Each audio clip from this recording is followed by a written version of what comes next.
off. There we go. Yeah, not so loud now for you guys. Trying to get prepped up here.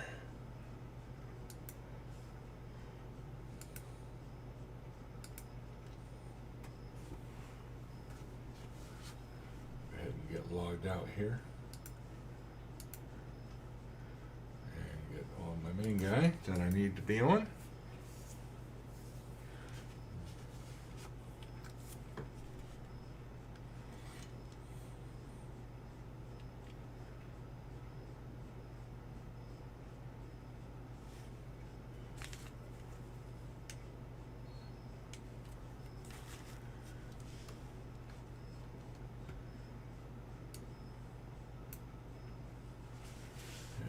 It is not playing. Why is it not playing? Sound.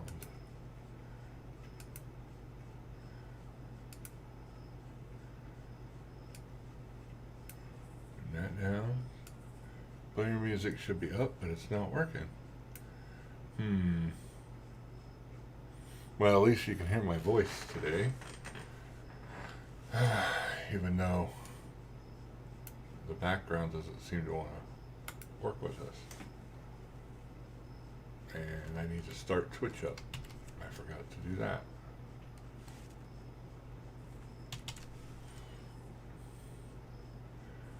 Ah, come on. Damn it. Start.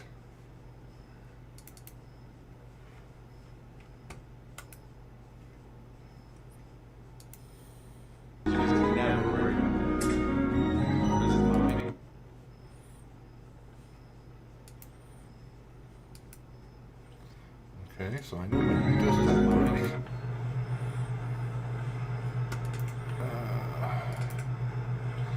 Okay, so I know what it does that already.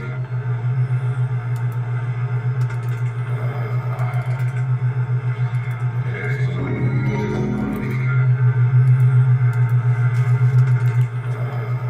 Let me mute that for a second. There we go. Trying to get sorted here. Okay, now we're muted and muted. There should be no sound, I hope. And we got a couple seconds here, and now we can go live. Turn this back. Bring up my Twitch and my YouTube so I can see what's going on. Let's go ahead and bring this down a little bit so I can see.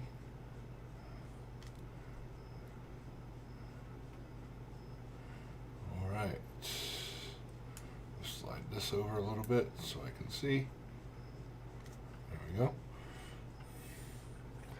And then switch back to our character. So you guys may or may not be able to hear this in the background. Actually, just in case, I'm going to, I'll leave it turned down just a bit so you guys can hear me and everything else that's going on,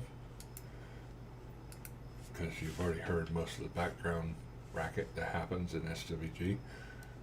Let's go ahead and tell Sakura, actually, let's get our medical buff first so I can see where we're at.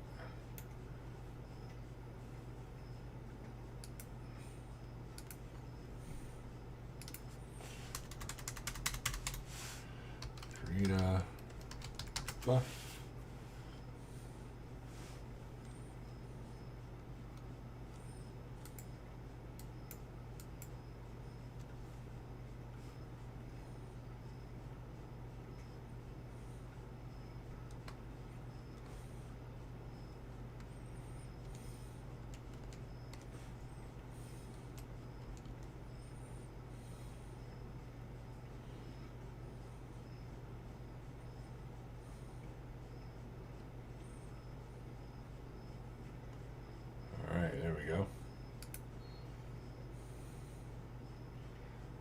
What do you need to reroute droids? R2 detour.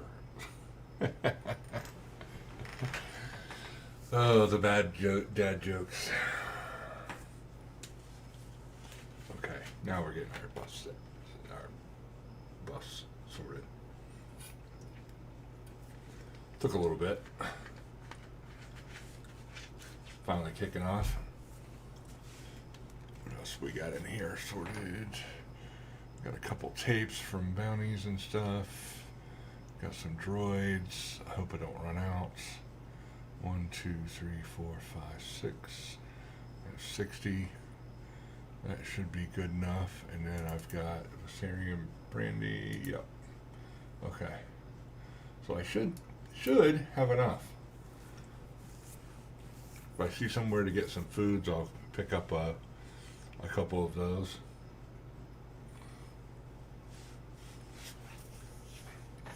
But we should be ready to go here in one more buff. And I'll go and get our music buff sorted from Sakura.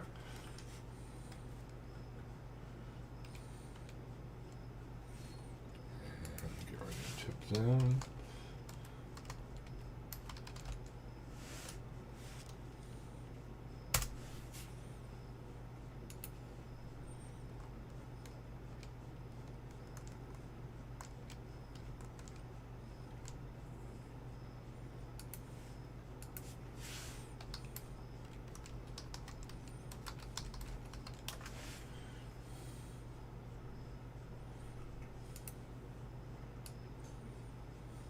Watch and listen. Alright. We are 3:29:18.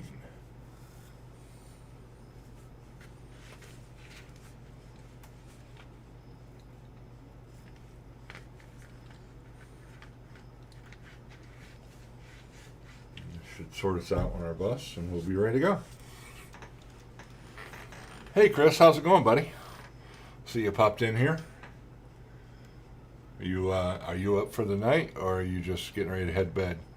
It's 9 o'clock, so I'm assuming it's 2 a.m. your time. We're back for a little bounty hunting on my evil clown character. I am going up the investigation tree, and I am in the 3rd tier now, so almost there. Got a few more, but it takes a while to do bounty hunting. It's very, very slow process. But you do get some decent loot. I got some of these drops off of bounties and stuff. So tracking droid effectiveness. Unfortunately, I don't have any really good things to drop it on. I'm wearing these green pant things. Tracking droid 2. So I could actually use that and put it on my pants and do a little better. And where are we at? 27:30, so almost time. We got about 10 more seconds to go. Getting ready for bed, but I will watch for a while. No worries, bud. Appreciate it. I just got back from the gas station a little while ago, letting in the ice cream shop over at Brewster's. So I'm letting the ice cream settle for a minute, and then I will partake in the beer that I picked up at the gas station along with my fill-up. Stopwatch and that. Okay, we're all set. Got all of our buffs sorted. Go ahead. Oh, forgot to tip these guys.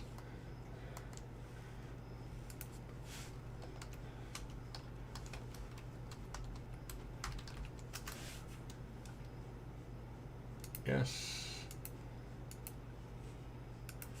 And yes. There we go. And leave group / cow.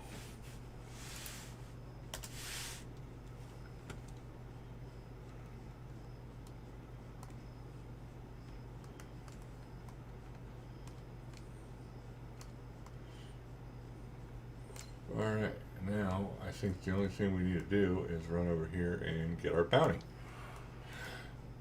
And it's right over here by the cantina where our trainer is.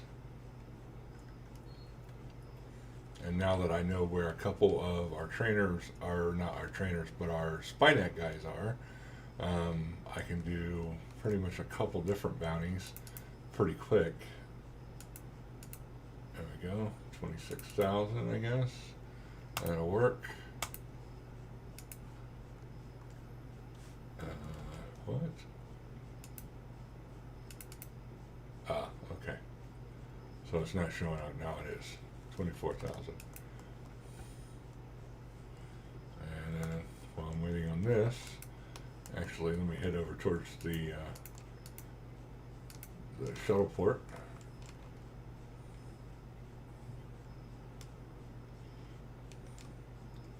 So I got a bleed resist shirt on and these pants I made myself with my tailor guy that are pretty decent. Plus they got an optional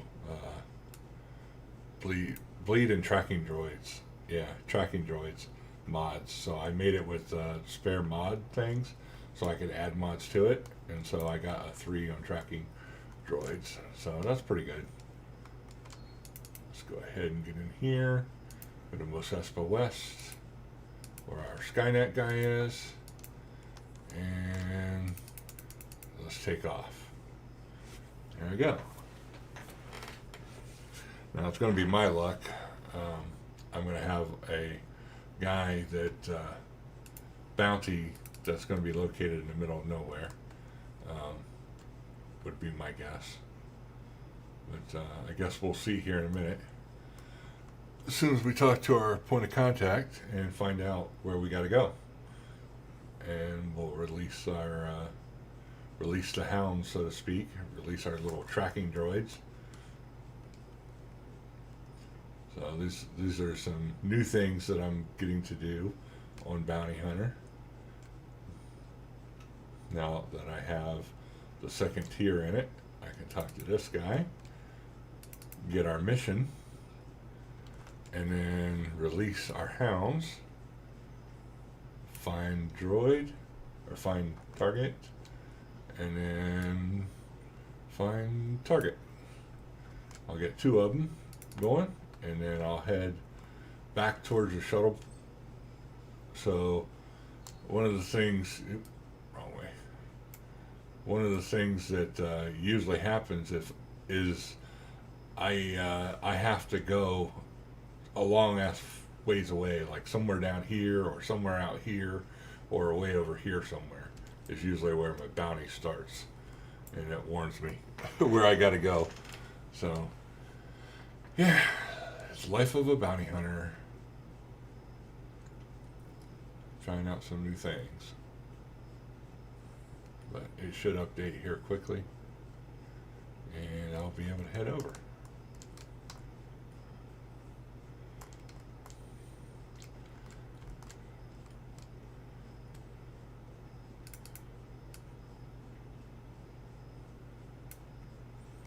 Store that and get prepped for our response. So this one, it shows that I sent off a couple guys here. I'll get updates on his location, and then I should get a mission over here for my bounty when it's ready to go, which usually takes up to a minute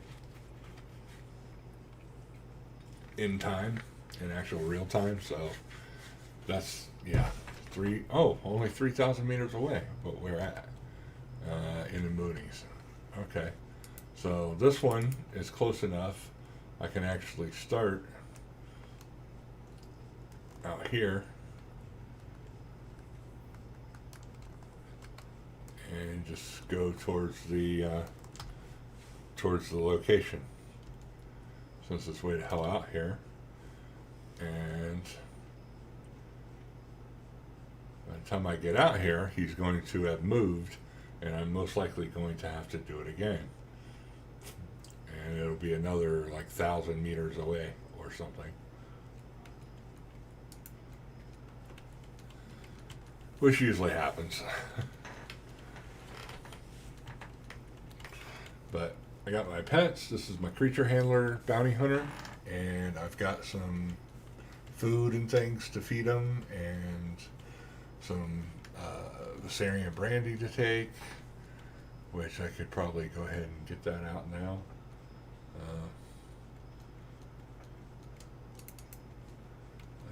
Let's see, where is it? Right here. There we go. So I'll go ahead and take one of these and one of these. Now we're on even.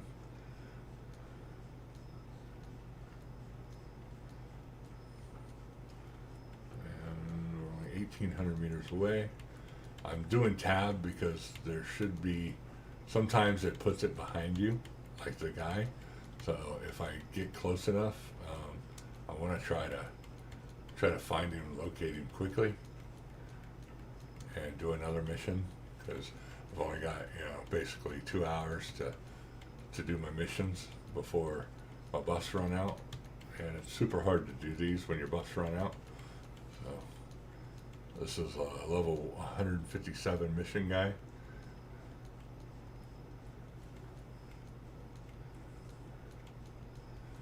So I'll go ahead and go around this a little bit at an angle so it'll go faster.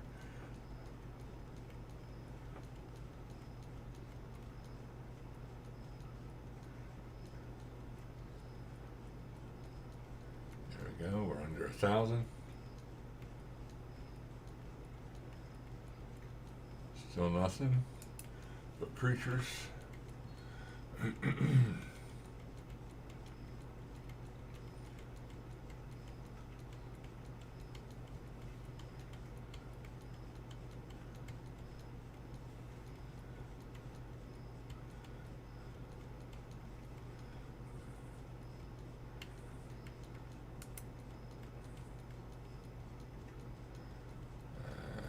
Mound mites. 6.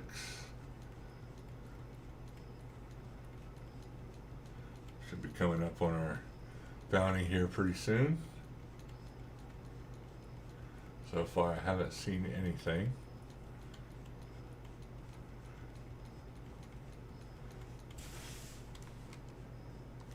There we go.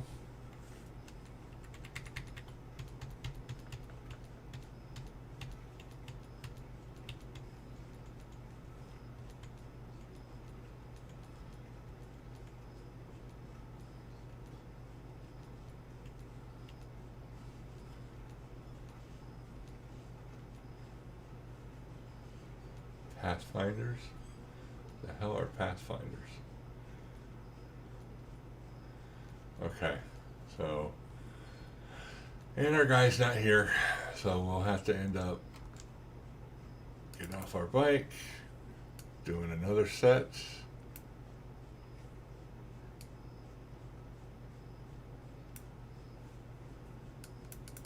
And waiting for this to update. Meanwhile, I like to kind of roam around the area in case they're somewhat close by and it's just not spawned in.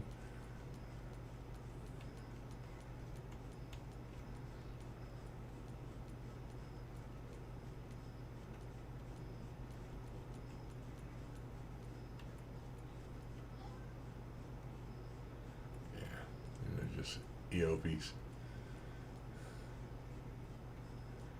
Definitely did not spawn in.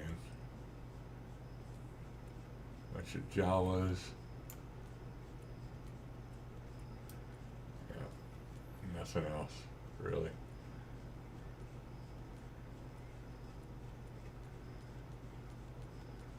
And that's pretty much it. It's a waiting game. Hey, Corbin, how's it going? Just doing a bounty.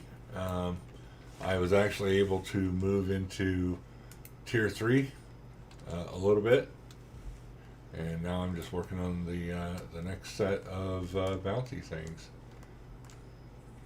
and waiting on my thing to update for the droid tracking.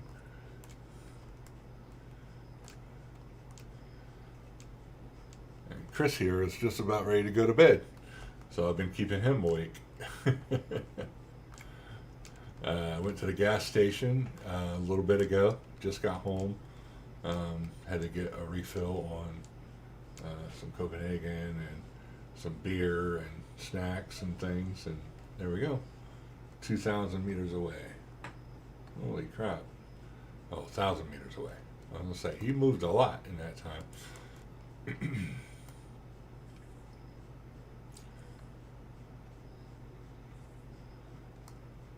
So now I can go out this way, see if I can't find our guy, now that we have a new direction to go.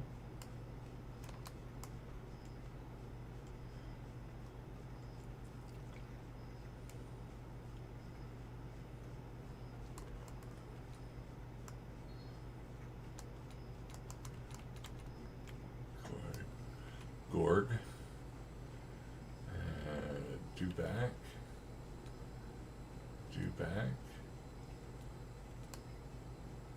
baby.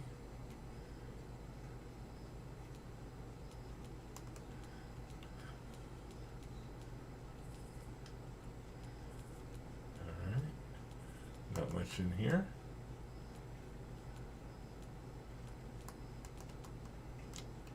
Squatter. Squatter. There's something red up here by our target. What is this? A bowcat.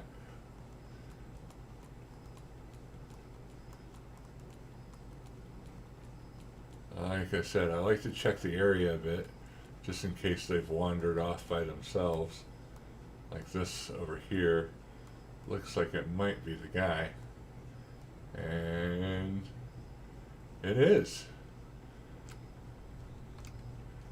So let's go ahead and store this and get our razor cat out. And I'm going to go ahead and group him.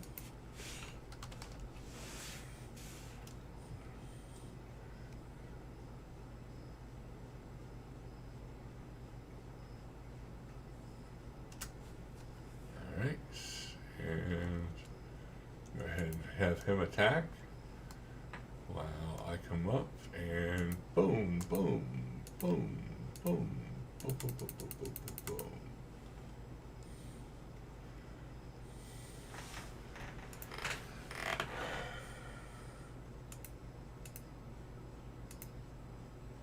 There we go. There's our first bounty down. And we got a Rick Blade. Yeah, not very good. All right, so that went pretty smooth. Nice. Investigation 3 now. Yep. Sure don't have find and track on that radio menu when you send out the secret droid. No, I do not. Unfortunately, I don't know what's going on with that, but yeah, it just doesn't show up. Actually, I'm kind of closer to Beston, ain't I? Or about the same distance away. And I think there might be a bounty hunter terminal here. If there is, then I can get the bounty here and then run to my Skynet guy in Espa. My level guy, anyways.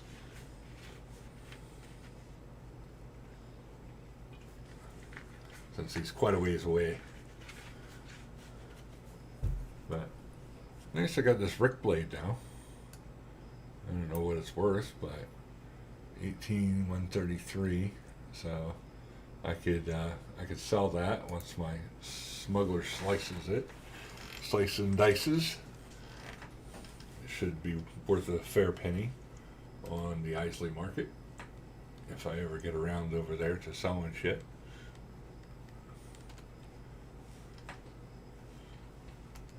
How far are we? Not too bad.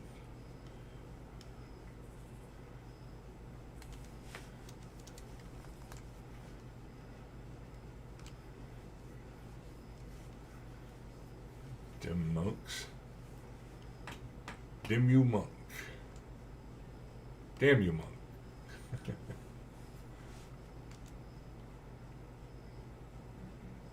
This just takes a while. Traveling around everywhere. So not bad. The first mission took basically 10 to 15 minutes. Not all of them go that great. Usually it take a lot longer on the 157 level missions. Or maybe it's on 4. Yeah, it's definitely not on 3, because when I'm on this level, that's the only option I get. Find bounty target with the seeker droids.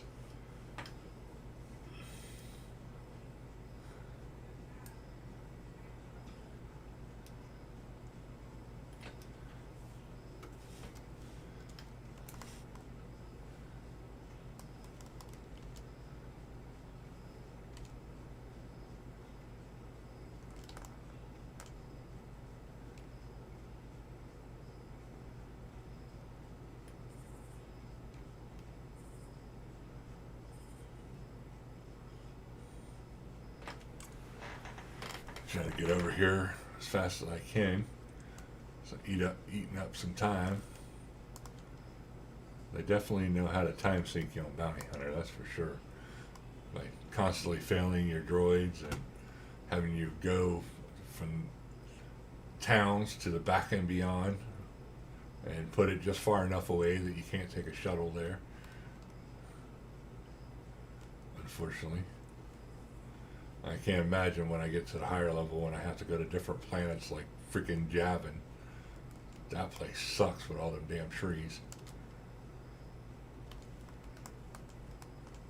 And it should be right over this hill right here.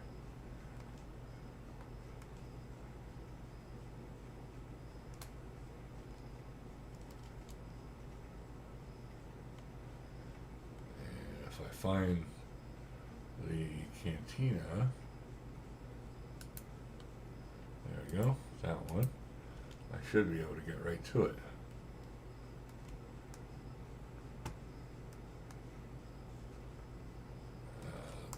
Did I hit the wrong thing? I did, I hit shuttle port. Damn it. But I know it's over this way, on the other side of the starport.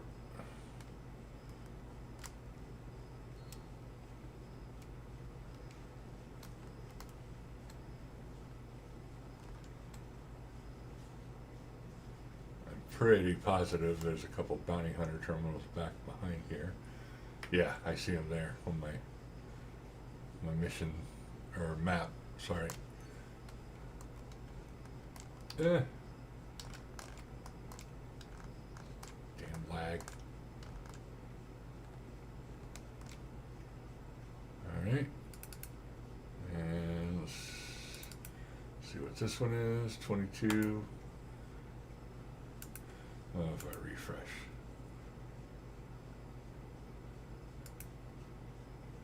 $24. There we go. All right. So I'm assuming these are the right level for me, but I have no idea because I'm doing them. I happened to be doing them yesterday. I probably did 5 missions back to back to level through investigation 2, and so now I'm kind of going through what's left. Ah, damn it.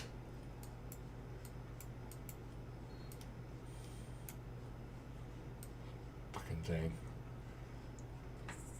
I hate this part of Beston.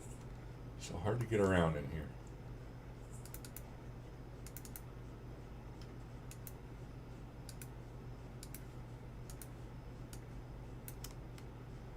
And then we head back there to get our next bounty. 1 minute and 36 seconds from now. Which gives me enough time to open up my natural light ice here. Yeah, and have me a beer. On the first bounty.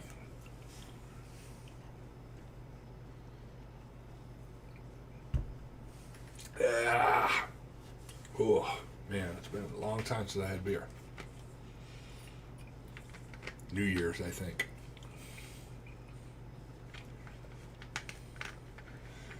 Yeah, sometime around New Year's, I think. Or was it my birthday?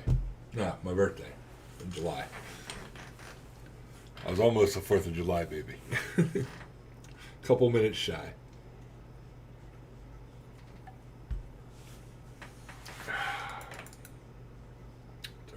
Seconds.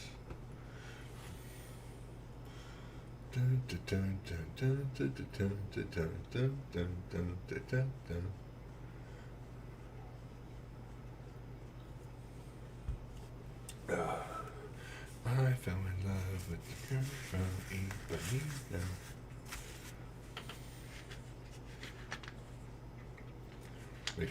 Makes you want to listen to elevator music waiting on the shuttle here. It's like waiting on the elevator. Can you guys hear the music or any background noise at all? I don't know if it's me or if it's Galaxies that was causing the problems. Because I don't hear anything. So I got it muted right now. So I don't know if you guys can hear it or not. Or if there's any kind of looping. I pretty much turned off the looping and the muting of YouTube and Twitch, so that shouldn't happen. That was only at the start while I was getting set up, and I could hear on my desktop when I was doing that, but when I switched over to Streamlabs in the game, I haven't been able to hear anything since. So I don't know if you guys can hear everything okay, or if my voice is alright or not. But it's been kind of awkward. And Chris is probably in bed by now. He was getting ready for bed there for a minute. And I'm just out here for the bounty.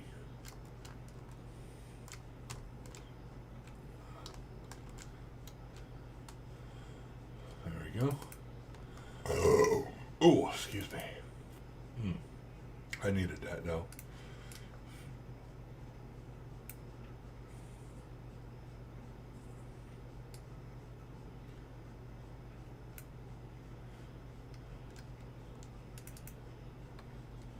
Alright, there goes my first two.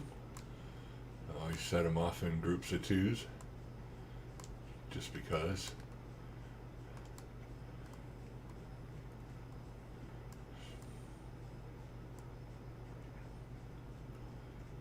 Maybe I'll use a different shuttle port this time. See that one up this way. By the star port. I think there's a garage up here too. Might as well go ahead and get that taken care of. Ah, bastard just left. Yeah, there it is right there. Go ahead and repair this. Go here and wait on our shuttle to see where our bounty is for now.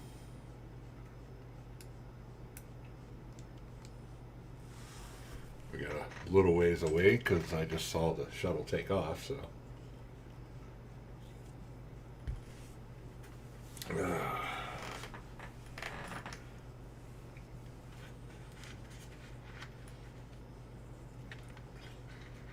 And I'm also pretty much out of points. I have 0 points left. I'm going to have to start getting rid of the medic points and things. We're only 1667 of 10,000 points. So it's going to take us a while for me to level up. 4,000 points. Or meters. Where is that? Ooh, yeah, it's up here by Giggle Dust. Nice. Alright, so let's go to Giggle Dust.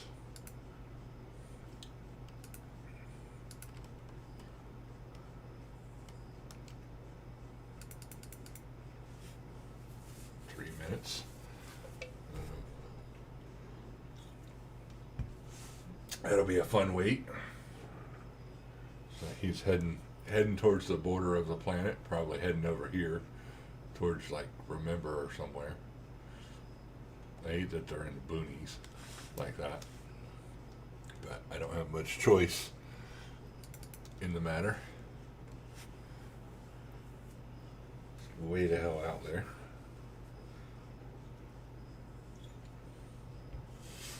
It's 4,000 meters away. I could have drove it and then stopped about 2,000 and launched a couple more droids. I guess it's not too far. I would have given me a better lock on where he is.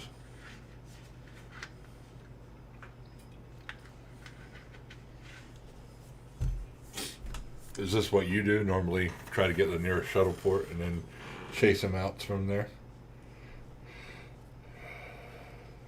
Yeah, I'm on investigation 2 and working on investigation 3 right now. There's my level. So, and I got no points left, so I'm gonna have to get rid of the rest of this medic stuff probably to get any bounty hunter skills.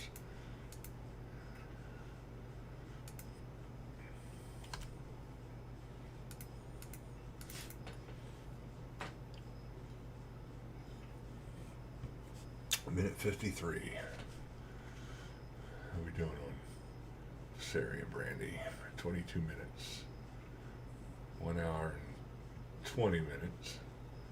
An hour and 20 minutes. Oh. Oh, an hour and 30 minutes. Misread that. Alright. And we are pumped up. Oh, pumped to jam. Oh, pumped to jam.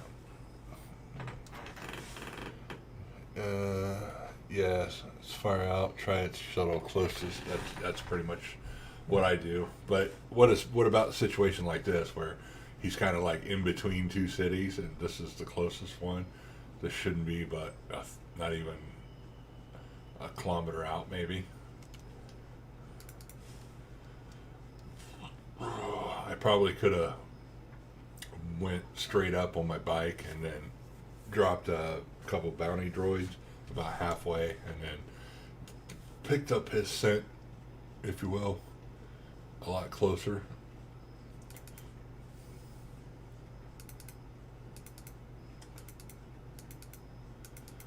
(22, 21, 20, 19, 18, 17, 16, 15, 14, 13, 12, 11, 10, 9, 8, 7, 6, 5, 4, 3, 2, 1, 0. 1, 1,000, 2, 1,000, 3, 1,000, 4, 1,000, 5, 1,000, 6, 1,000, 7,000, 8,000, 9,000, 10,000, 11,000, 12,000, 13,000.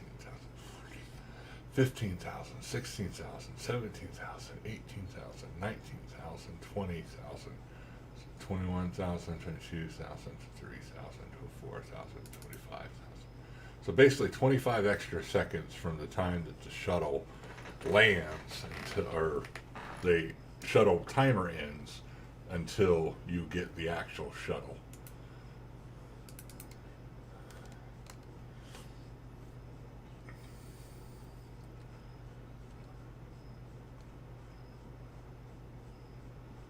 $2,000 kilometers. Holy crap, that's a long ass ways away.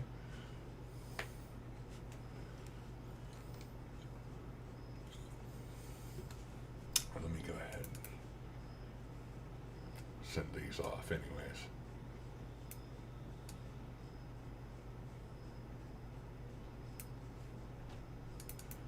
Because by the time I get there, he'll be gone. Never, ever have I ever gotten him on the first run. Ever.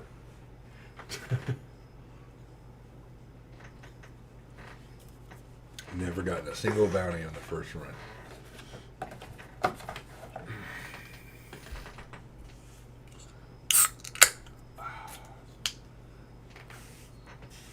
Come on. damn houses in my way all the time. Constantly having to fight houses.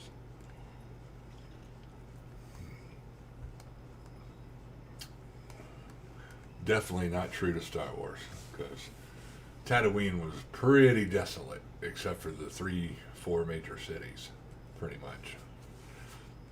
Anchorhead, we know about, was a little piss poor village because Tashi Station's there, where Luke wanted to go to the bar and hang out with his friends, drinking and all the teenagery stuff, and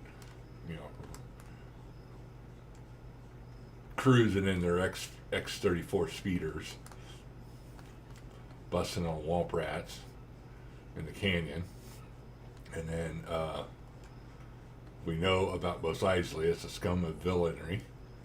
And Mos Espa being the Hutt hive.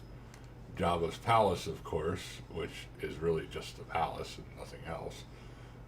They didn't even go into way far. Alright, it updated.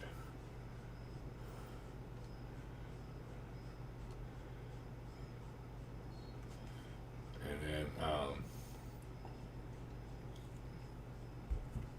Beston is the capital, we know that. And there were 3 sightings of cities close by in episode 1 or 2, which one was it? Whichever one he was tracking them on Tatooine. I forget. It was Darth Maul in episode 1 or 2, when he was tracking them and they fought Obi-Wan on Tatooine. When they were in their Naboo. I think it was episode 1. And he was looking across 3 towns that were not far away, but they were in 3 different directions. And he sent seeker droids out to all 3 towns.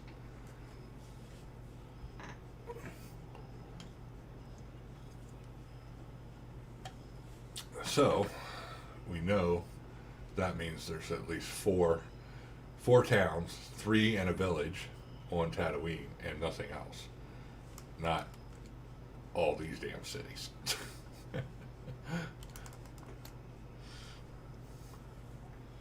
So it's not true to the actual canon. They definitely had a lot of liberty.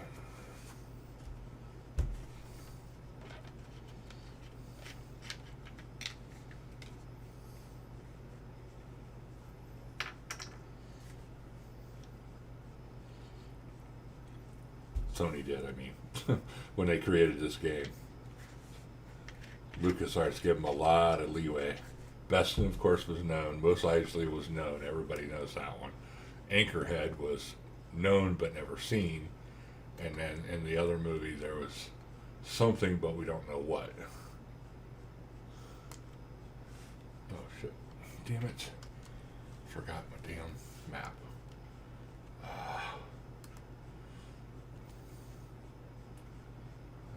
What is this? Mountain, mountain, mountain, mountain.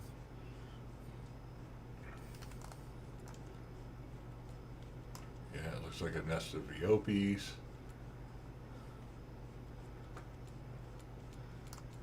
Yeah. And then over here,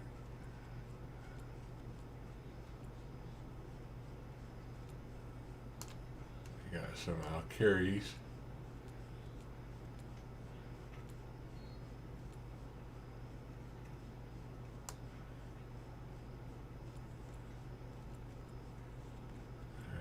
What is that over there?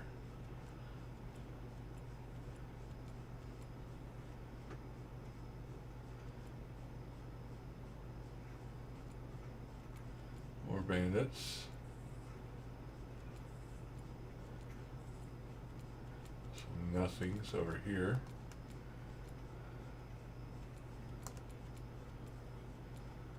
Supports. Banthas. Damn, where the hell is this guy? I hate when they do this. Fucking nowhere near the damn thing where they say the bounty is. There's nothing here.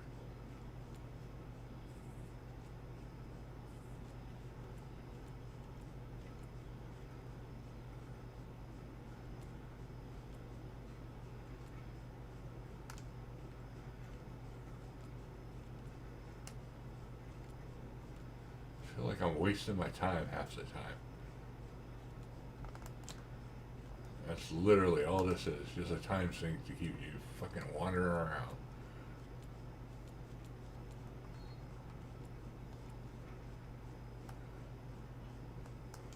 So damn annoying.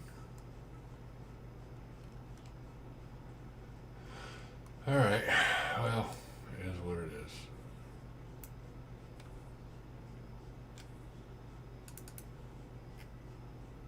Time for another set of droids.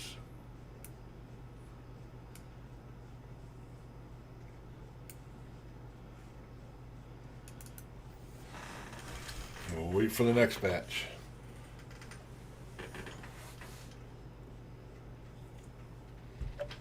I'm gonna take us up a couple of swigs of my beer while I'm waiting. So I finally got my mower back this week. I was out sick. As you notice, I didn't stream on Wednesday. I had planned to, but I was pretty well sick. Laid up all day in bed and didn't even get out of bed for work. And I mean, my work is work from home.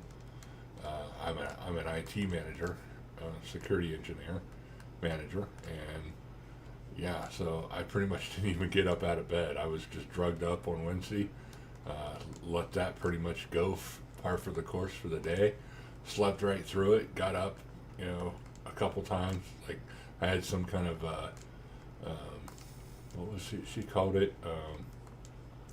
Some kind of Thai Korean noodle shit for lunch that I basically chicken soup. I had that for lunch, and then I had a little bit more for dinner, which was about 7 o'clock, and then I was pretty much back out of it again for most of the day. Just slept it away on Wednesday.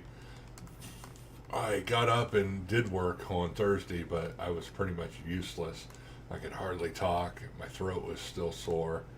It was, it wasn't anything like COVID or anything like that. Just a sore throat from all the damn temperature change and going through stuff, down here with, all the rain and heat and cold and heat and all that shit. So just a normal end of summer cold kind of thing with a sore throat. And I dealt with it. Best I know how. Drug up, take the day off, get better. I don't know if you do that, but that was kind of my shtick. All right, there we go. 11:59 this way, or 11:67.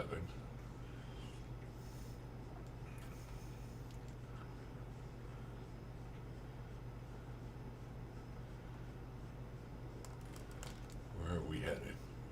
Towards Remember. All right.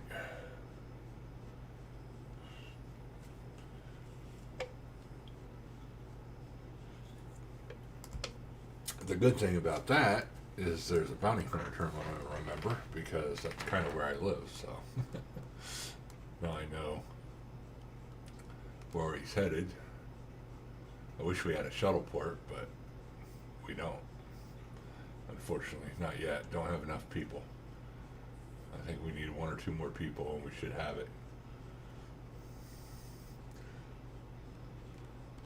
I know the guy that owns the town has been working on it for a long time, trying to get people to join. We're almost there. It's so close, you can taste it, kind of thing. Just waiting on people to get in on it.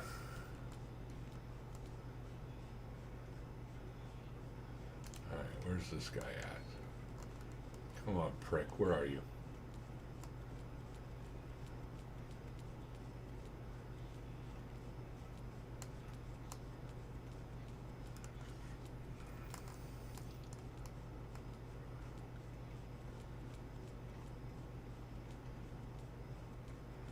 Backs.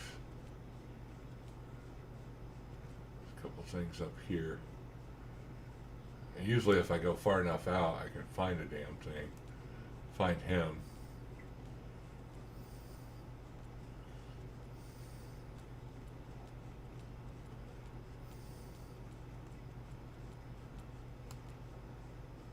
think I just found him.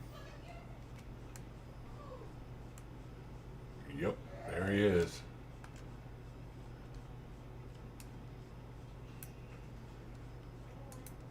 Where you running to, buddy? Don't be running off on me. I got you now. I got your ass. I got your name. I got your ass.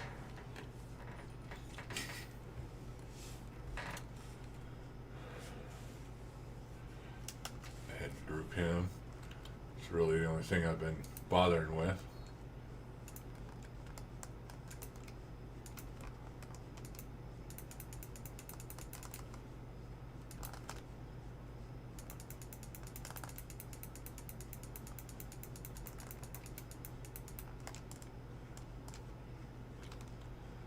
There we go.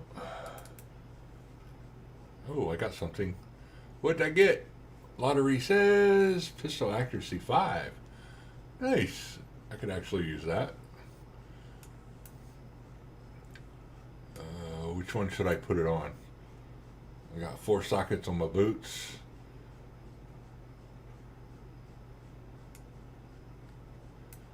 Two sockets on my light armor chest. I got 1 socket on my armor left on my head, but it's like 6,000.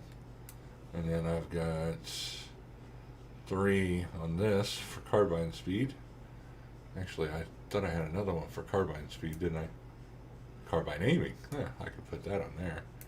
There we go. Carbine speed and aiming. And then pants I think I used up. And gloves I think I used up. Oh, I got 1 more in gloves. Group and pistol accuracy. So, condition 1 on the gloves. Pistol accuracy 5. And these are accuracy 6. So I can't put them on there anyways.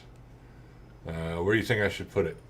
I've got this one, which is 24 of 43, 4 slots.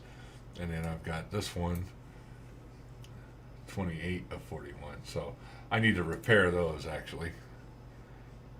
Or try my boots.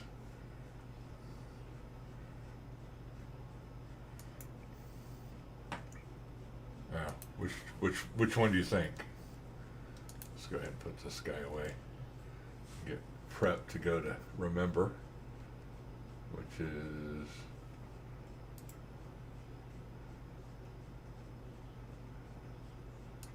there. That direction.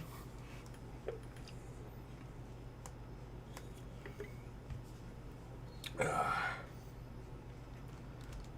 just head into town here and find our, not the cantina, but beside the cantina is the, what you call it? Bounty Hunter Terminal.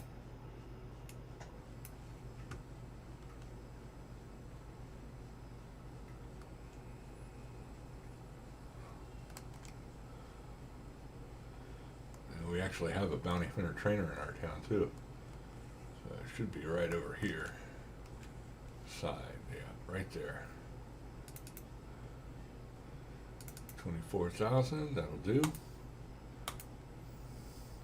How much did I get for that? 24,500 points of Bounty Hunter. So 2172. So we're almost a quarter of the way there. Not quite. And then I take this back here to ESPA, or whichever one, ENTA, since I'm closer to it. Repair our bike right here.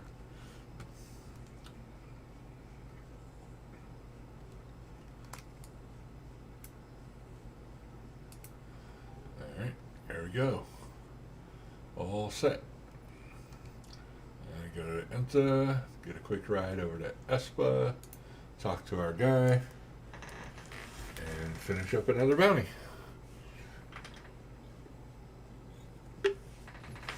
Or I could go all the way down to... No, I gotta go to Espa. That's where my thing is. And then he can point me in the right direction.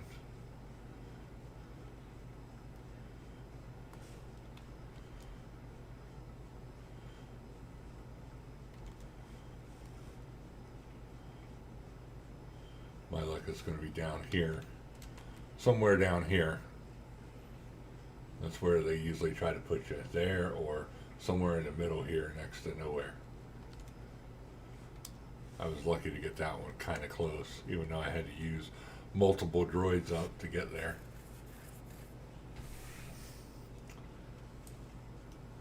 Next time, if I'm only 4,000 or less, I'll try driving out there.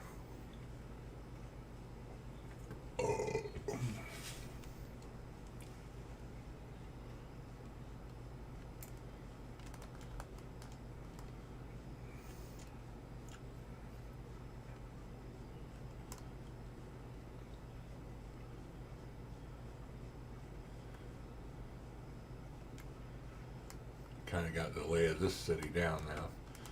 This one and Espa and Mos Eisley, because I did enough missions on my artisan on those. Let's go west, and we'll see how long the shuttle takes. 2 minutes, almost 3 minutes. We got a while. So which do you think? Where should I put the armor? This one's probably my least damaged at 31 of 38. So I'm thinking maybe here on the boots. And then this one is pretty damaged as well. 33 of 39. This is 24 of 43. So do I even have armor repair kits? Weapons. What is this one? Blue auto loom. Nope. And weapons. So I got weapon repair kits, but not armor. So I just gotta use up the various armor pieces and let it take less damage, and then switch them out. Let's see, what's my weapon at? 824 of 1100 for a crappy scattergun. 1 minute. Has it been sliced? I think it was sliced. Pretty sure it was sliced. Yeah. And then I got a decent power up on it.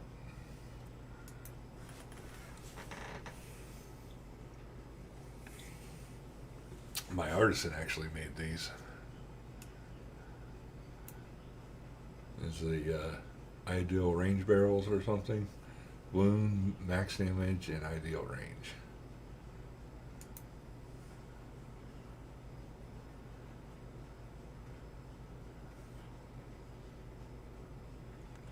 And I could make a lot more. I had made like 1,000 of them and just put a shitload of them up on the vendor and then left some stored. And I've been taking out of storage. And I think this is the last bit that were in storage. What I have in my inventory right now: 2, 4, 6, 8, 8 of there, 8, and then, or no, yeah, 2, 4, 6, these 6, and then these 2 I had bought earlier and didn't use.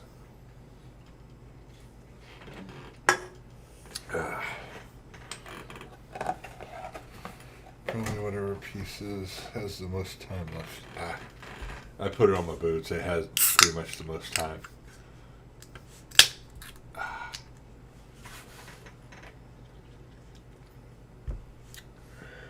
It was like 31 of 38 or something like that. Yeah, 31 of 38. Almost 39. And then I've got Well, these don't have any spots on them anymore, and this is a bleed shirt, Acumen bleed shirt.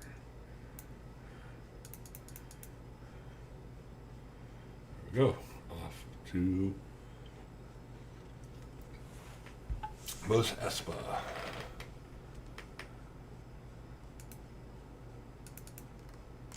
Come on.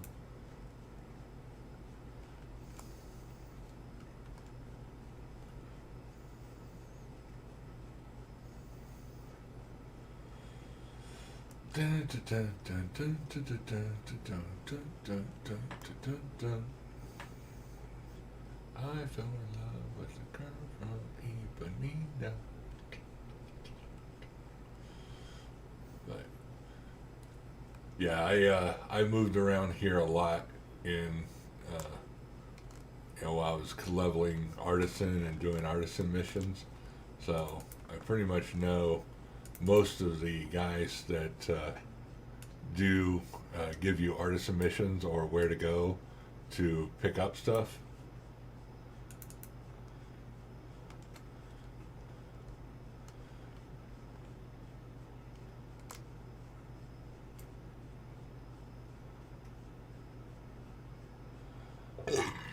Where the shuttles and things are, and I know there's not here, down here, right here behind a pikeman trainer right here is an artisan terminal that I use quite a bit, and then you can take this shortcut on the back side of the bank to go to the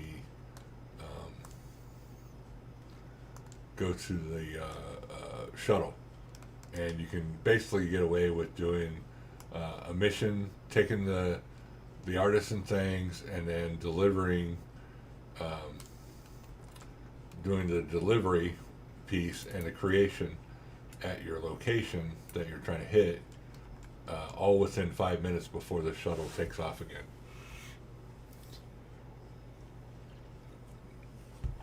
So coming in on the shuttle, dropping your load for delivery, picking up 2 artisan missions, because there's a terminal right back here in this along this building back here on the other side, and you don't have to go in there. You can click on the terminal from outside the wall, and then there's usually a guy inside here in the cloning facility you drop off at, one on the other side of this building right here, and one right here, and then there's a couple guys back there where I got to take the bounty at, and the centerpiece where you got to drop the bounty at. All right, so where do I go? Yep, all the way down to Gorath. I like it. Close to the city. Actually, let's do Zin City because it's even closer.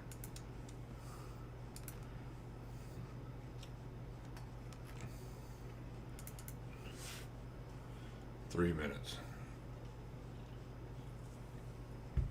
Yeah, 3 minutes he would have hauled ass out of that location.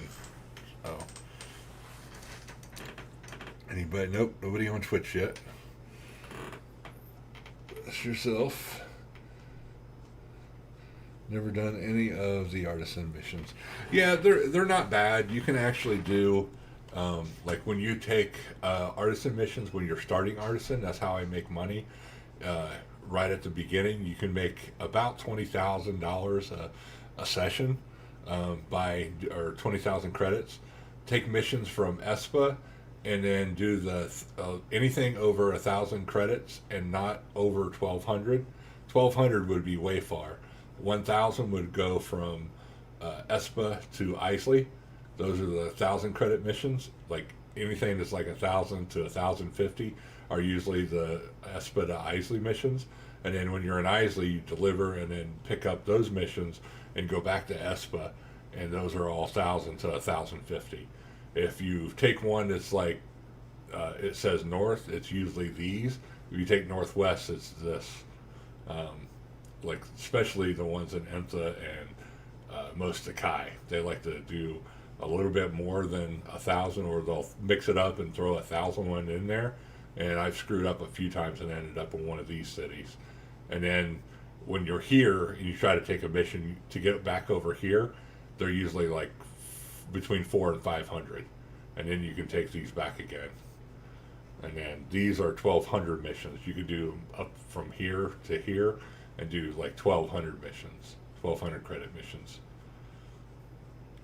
Or if you do here to Anchorhead, these are 7K and 8K missions. These are usually Beston and Anchorhead if they're in the 600 to 700 range. So it just depends on which ones you're doing. But yeah, that's how many times I've done the damn things. I know where all the guys are that they drop off to. There's a delivery guy right back here on the left side of the med center. And then this lady is one. This guy is one for deliveries. I think I had, no, not her, but there's one like right here on the side of this building and one right here at the end of this post that are delivery points for missions coming back from Isley. Those are all the closest ones. But yeah, sometimes I don't even need waypoints anymore. I just know where to go. That's how many of the damn things I made. You can make upwards of 20 to 30K a day just doing missions in a session on Artisan. You take 2 missions the same direction and then get 2 there and take 2 missions back. So you're basically only paying 200 for the round trip. So you just take a round trip ticket from between when you get here to Isley, and then when you get Isley, take a round trip ticket back to Mos Espa and do the 1,000 credit, a little bit over 1,000 credit missions. Some of them are 900, but I like taking the 1,000 ones and above and just keep refreshing until I get 1,000. Anything like 1,000, 1,025 are all Isley to Espa. There we go. Here's our shuttle. Exin.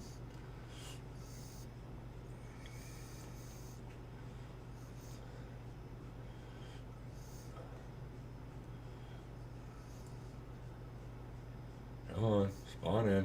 There we go. Samuel, the accountant. And we're 1,000 meters away.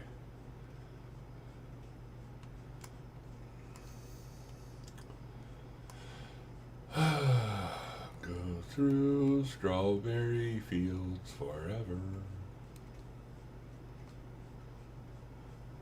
Food things.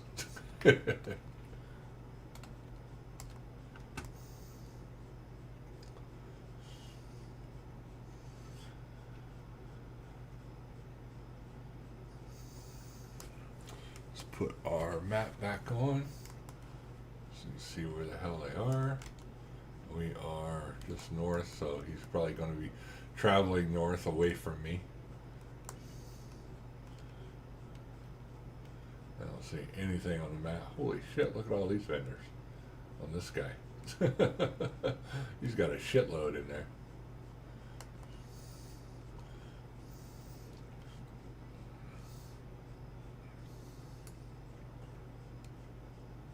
Escape pod.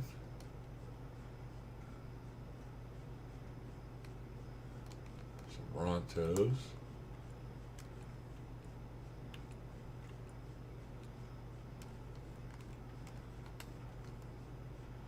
Anything else? Rontos. There's a guy over here. Like to at least spawn him in, whatever the hell's around me,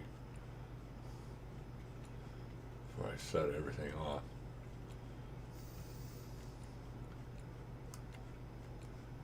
He's got to be here close. Alright, let's go ahead and get 2 more out.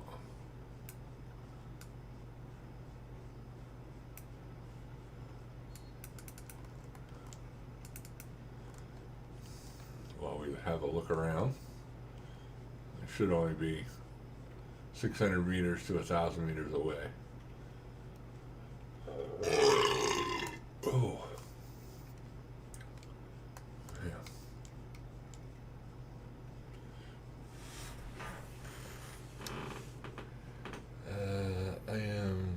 Anello, Giulio, Cavanello, Castrafo, Bastardo, von Rommelsberg. Ah.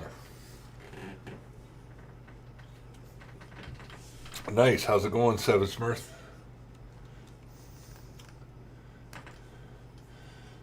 I'm actually third. Well, was it third or fourth? Third or fourth cousin to a very famous pilot from World War II. We were second cousins removed from the group in Hamsburg of von Richthofen. And they dropped the von when they came to America and became Richthofen, and they couldn't spell it right, so they just put Richter. There we go. So our family name on my dad's side was Richter. Of course, all that line ended.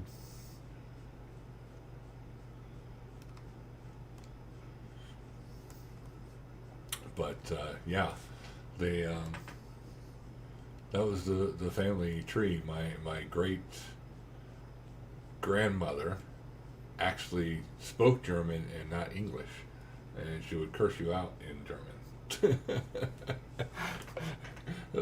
At least when I was a kid, she was kind of mean old grandma.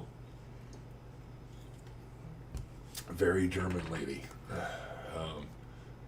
Although she was frail, the Fraulein had a temper for sure, and she didn't put up with kids at all.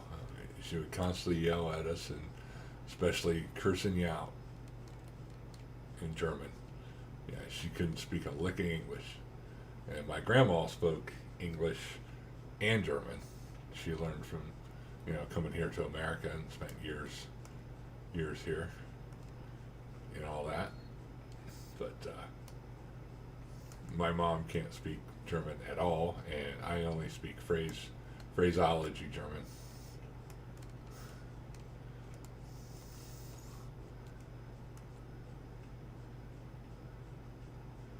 Because that's all I ever needed to know when I was over there.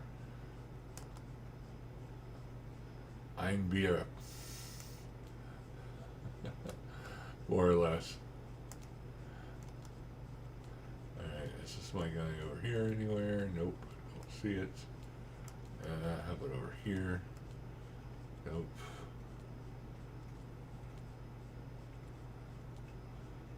Oh, who's this guy?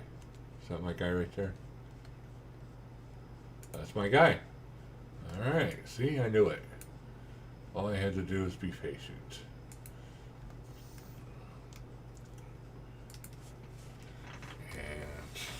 Be prepared, just like every Boy Scout.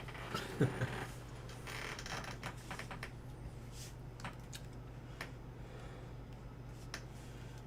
we go. Right. Attack.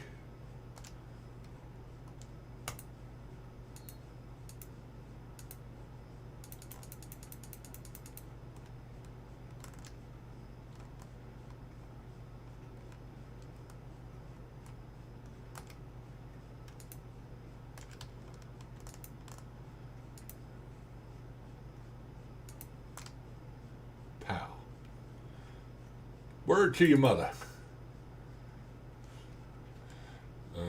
Another 24 and 522 in bounties. Oh no, I'm bleeding. He hit me once. Oh well. I should stop pretty quickly.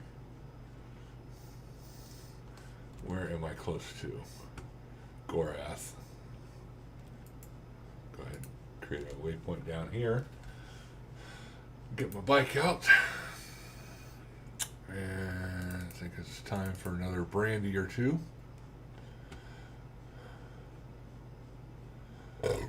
Oh, excuse me.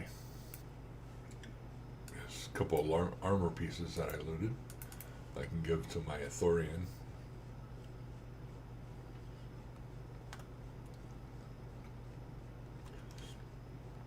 I'm hoping that there's a bounty hunter terminal here in Gorath.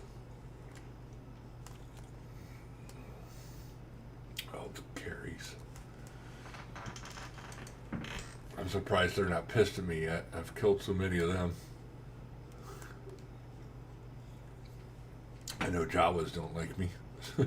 Killed a shitload of Jawas. And Valerians. Valerians are pissed at me because I killed so many of them.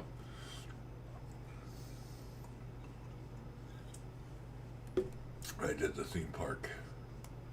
And I had to beef up my Valerian faction, or my Java faction, to do the theme park.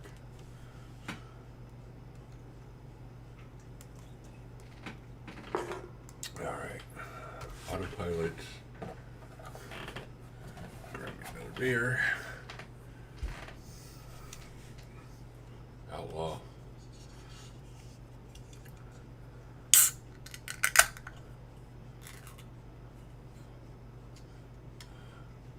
Creoles don't even attack me most of the time anymore. They know they'll get their ass kicked.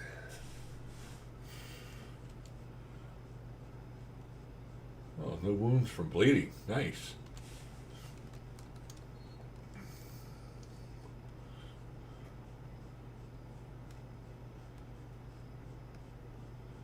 Hold on. Over here this way to Gorath.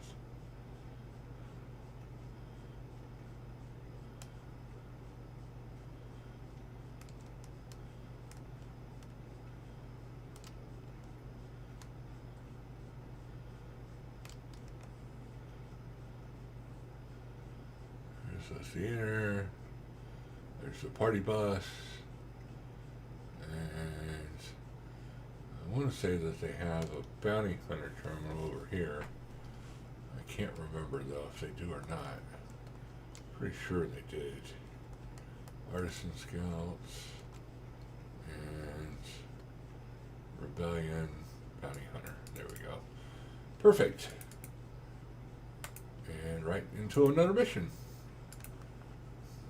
And here's the shuttle right here.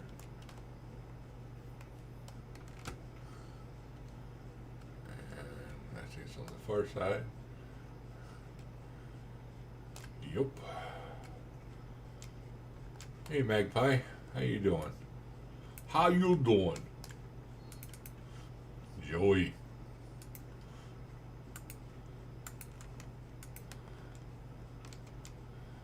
And we've got 3 minutes to wait. There we go. What do you say, Seven Smurth? What you up to tonight? Going to check out the stream. See how everything is going with my bounty hunter tonight. TWL. Magpie Gensahio.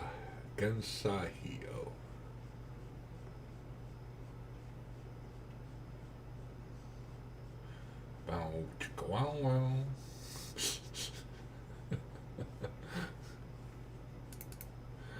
2 minutes.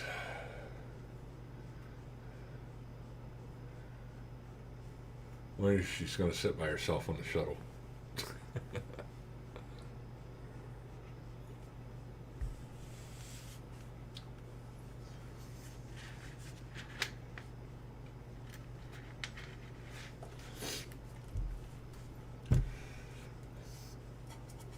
So what have you guys been up to this week?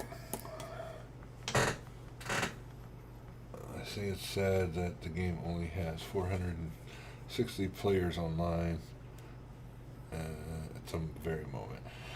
Yeah, you know, I think it's actually pretty decent for being a game that shut down in 2011 and, you know, a decade ago, and it's still going on the emulator. I have a lot of fun in it. This was a game I spent too much time and too much money invested in for it being a game. I blew thousands of dollars with Sony over the course of 5 years from 2003 to 2008. So $15 a month for 5 accounts with basically 40 level 80 characters. leveled all the way up, top level, all the way through to the NGE, and then my guild of 400 on Corey basically imploded when the NGE came out, and I was the second to last guy to leave in my guild. Our guild master being the last. She closed the guild down, and they shut Corey down shortly after that and consolidated it with something. Sunrunner, I think. I don't know. But I stayed around for a bit of the NGE, and just I had had enough of all Sony's stupid changes and trying to follow the almighty WoW and get their subscriber base, and they never were going to get their subscriber base because it was a different type of game, and we were Star Wars fans, and it always was a fan game, not a fucking MMO game like other games. So I don't know what they were fucking thinking, but yeah. Played EMU all the way from first stages up to its height and 2,300 players. Really? Nice. I wish I would have gotten in on that deal. Man, I would have loved that. I've only been playing again since July. I took a 13-year hiatus, if you believe that. So I am enjoying coming back. This is a nostalgia game for me. I wasted so much time. My sons wasted time on this game. They're my age now at the time of what I used to play the game, and they hardly have any damn time to play because kids, because family, because job and all that shit. And now that I'm older, I have a work from home job, and I have my youngest, which was a baby at the time, is graduated college and is now a teacher. So I got time. That's all I got. And my wife's downstairs watching Korean shows and watching her stories, as I call them. So what am I going to do but play video games and goof off on a Friday night? I don't go out partying or any of that stupid shit like I did when I was younger and dumb in the Navy.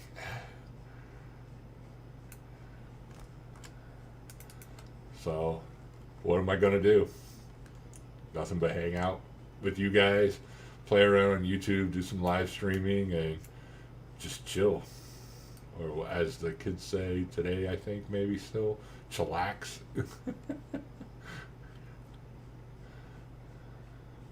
Just having some fun, burning some time up. This was the sheet I was going to tell you about, Corbin.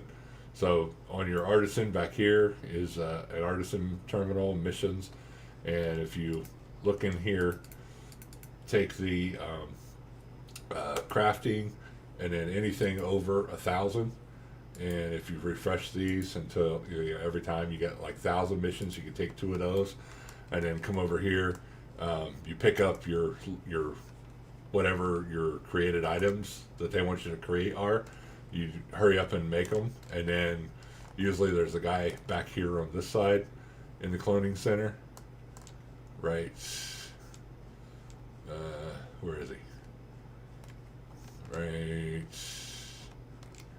I could have swore there was a guy back here.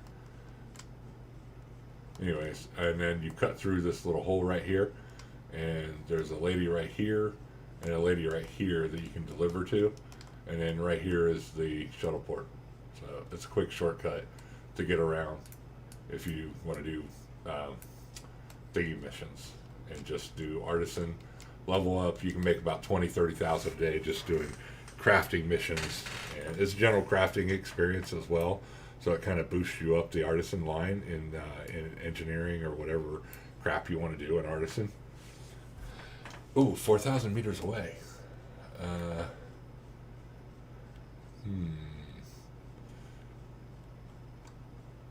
That looks like you might be coming to Beston.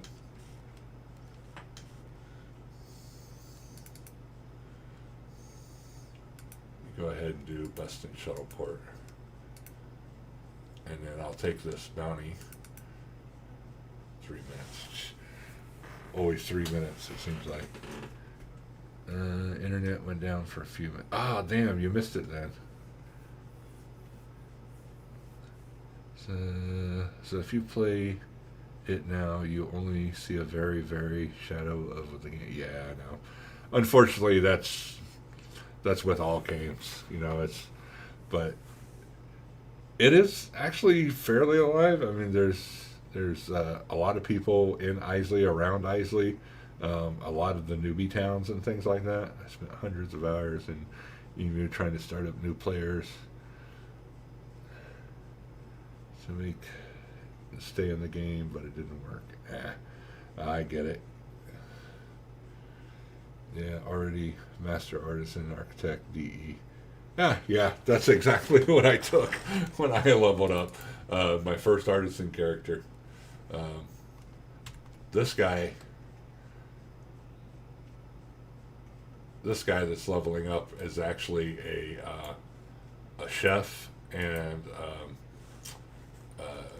artisan and merchant. I mastered merchant already, and I'm going up the tailor line to get a little bit of tailoring because he's already a chef. So I've got Mordekaka that's a BE, so he can get the chef things from BE as well as the things to make modded clothing for bioengineer. They recently banned a bunch of players for duping items. Oh, well, hey, you know that's not my thing. I don't do any of that duping shit. I don't go in for that. I never played that way, even in live. I'm an old dude anyway, so I don't even know how the hell they dupe stuff. I don't think I've ever used an exploit in a game, unless it was something that didn't hurt anybody and was pretty much a known exploit, like the Sims money grind, where you get free money and by using the code, something like that, or unlimited money. That's the only common stuff that I use, and those they're like mods for just playing and having fun, being able to buy or do things that you want to do and not worry about money or other issues. If you're into decorating and making things special in your house and crap like that. This game I took seriously, even though I'm a fan. I always grinded everything from the bottom up and earned every single piece of material, did everything on my own. I even leveled a master dancer, master entertainer, master musician, and a little bit of ID, just so I could go around and do ID these guys and change their stats. Because when I first created the fucking character, I made him a normal human character with no change in stats, and so my stats were ruined, and I died quite often at the beginning when me and my son were playing, just me and him. My stats were horrible. I think I was like 1,500 health and 1,000 action and like 800 mind or something. It was really dumb. And then I optimized everything, made everything like 400 and max mind,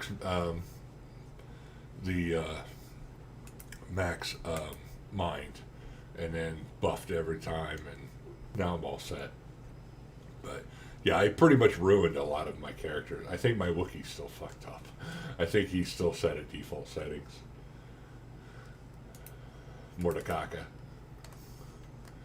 So yeah, I definitely did not optimize him. All the rest of them are pretty well optimized. My artisans are all optimized for like artisan shit, with max action, like on this guy, and minimum health and stuff. That way he can just sit out here and survey, doing what I don't even know what I'm surveying for. Berries, I think. Yeah, berries. So he's a chef, so that's his thing. But I got the very basics down, and I always leveled up right from the start. Walmart. Hey, I didn't know they had a Walmart in here. I mean, they got freaking Walmart everywhere.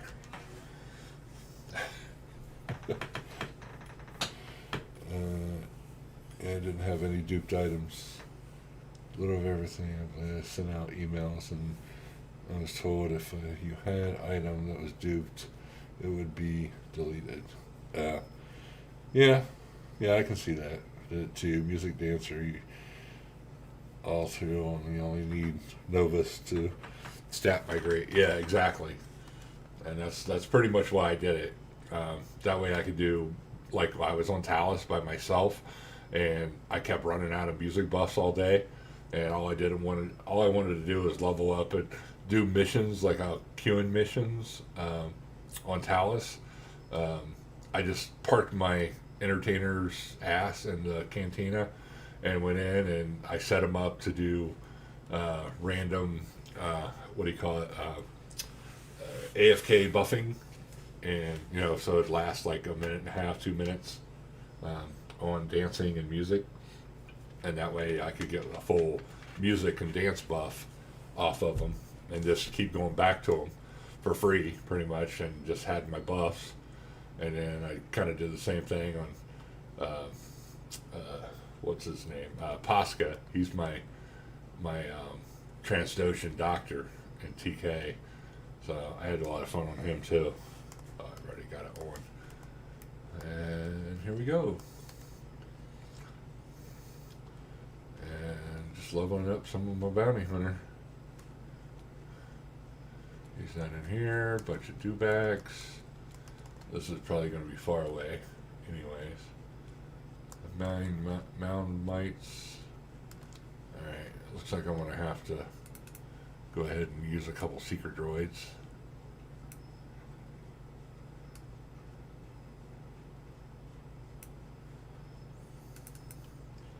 And get these guys going. I'll try to go out in this area a little bit. Mound mites. See if there's anything around here. My guess is there isn't. It's just EOPs and shit.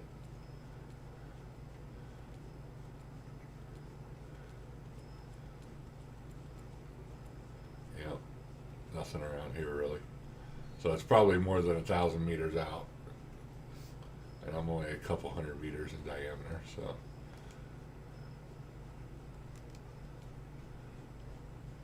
What are these? Overcredals. And those dewbacks. So, anyways, we'll just have to wait for the update here. See what happens on the next mission. He's heading east, it looks like. So I could probably go a little bit east.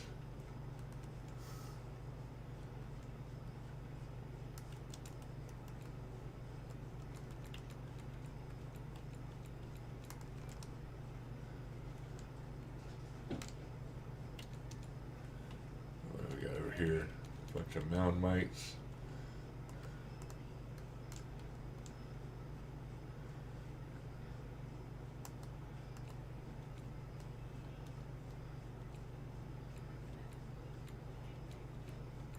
Bunch of wall prats. We got over here more dewbacks.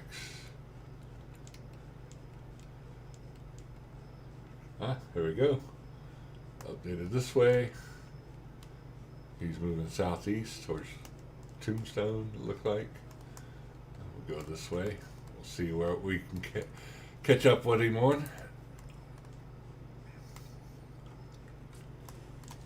Go ahead and autopilot. Wait for the updates. Can you hear music in the background? I turned it off for me because I've got it on my TV right now, playing on my big screen. So I have a 55-inch that I play on. And then I read chat and stuff on my side computer over here. Server wipe will make it worse.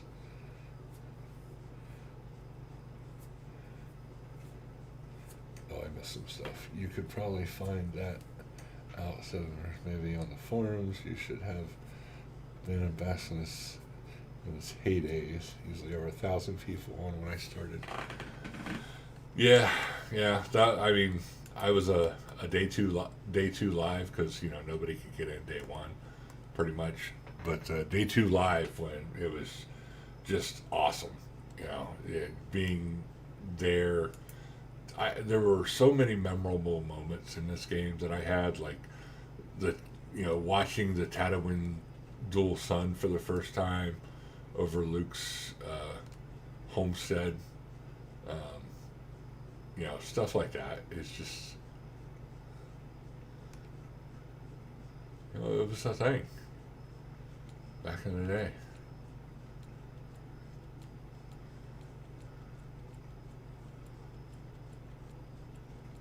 Oh, there we go. That's probably him right there. A hermit. What we got over here? Single guy, and that looks like him.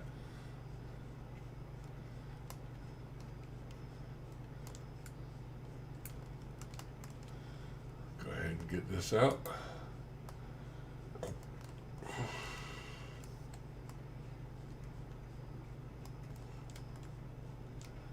above him here on the ridge. Turn my light on so we can see what the hell we're doing. Get my mammal going and have him attack first.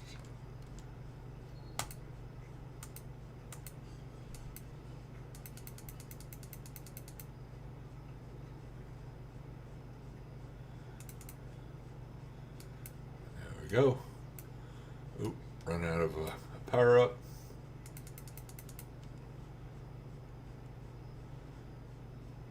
There we go. Nice easy set of missions tonight. Go ahead and feed Chubby here. Get him back to health. And put him away. Get our bike back out.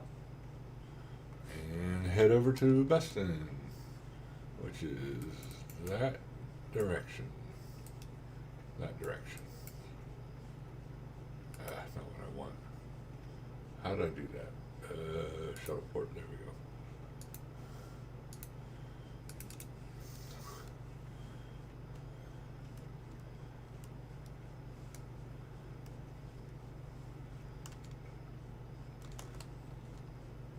There we go. Now we're heading the right direction. But, yeah, well, whenever they do the server life, it may pick back up some. They did one a couple days ago. You mean like actual wiping every character, or I mean they've actually done that? Because I mean, I would assume it had been pretty solid on Basculus being an emulator that people just want to come in and do their own thing,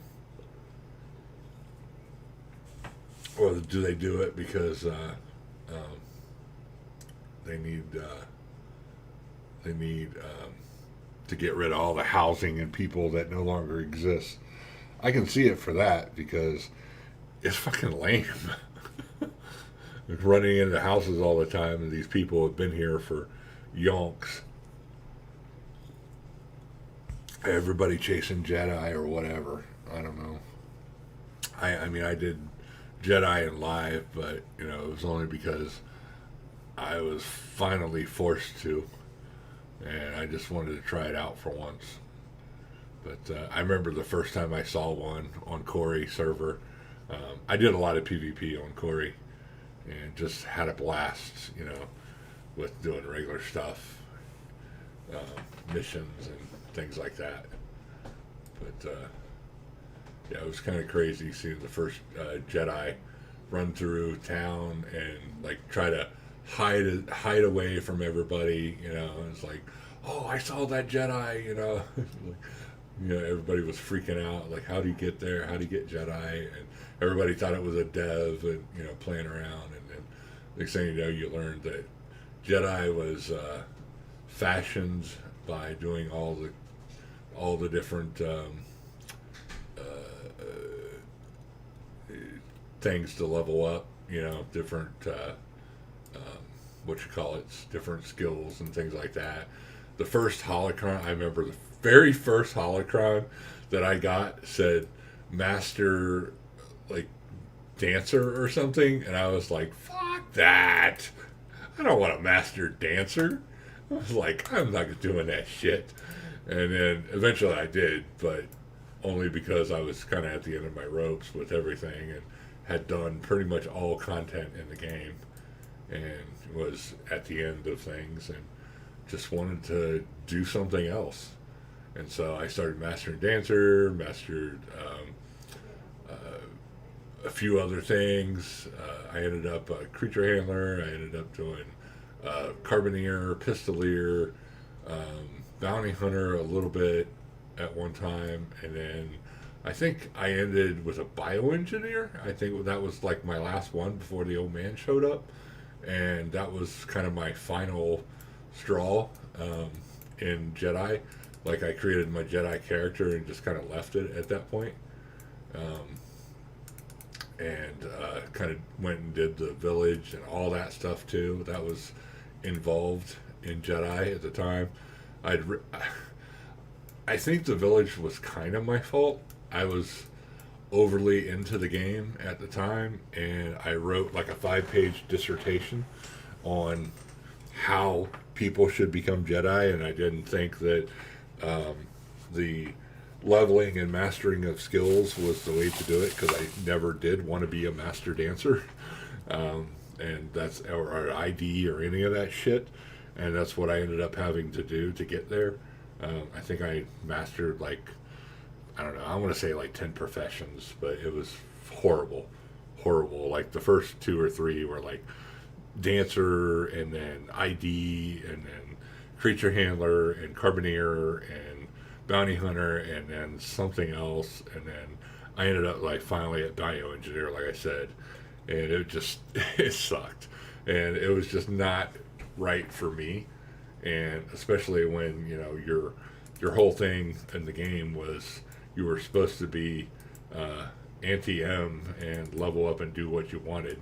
Oh, merchant, that was one of the ones I had to do, and I ended up being a master merchant as well. But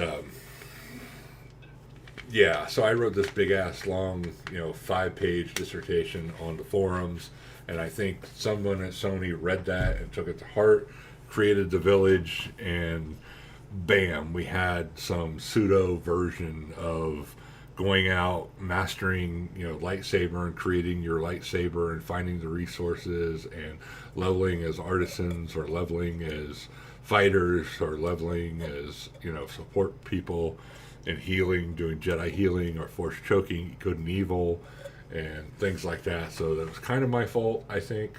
And somebody at Sony took it the wrong way and took it all to heart. And we kind of ended up with the village, unfortunately, in a 6-month gap in being able to do certain pieces.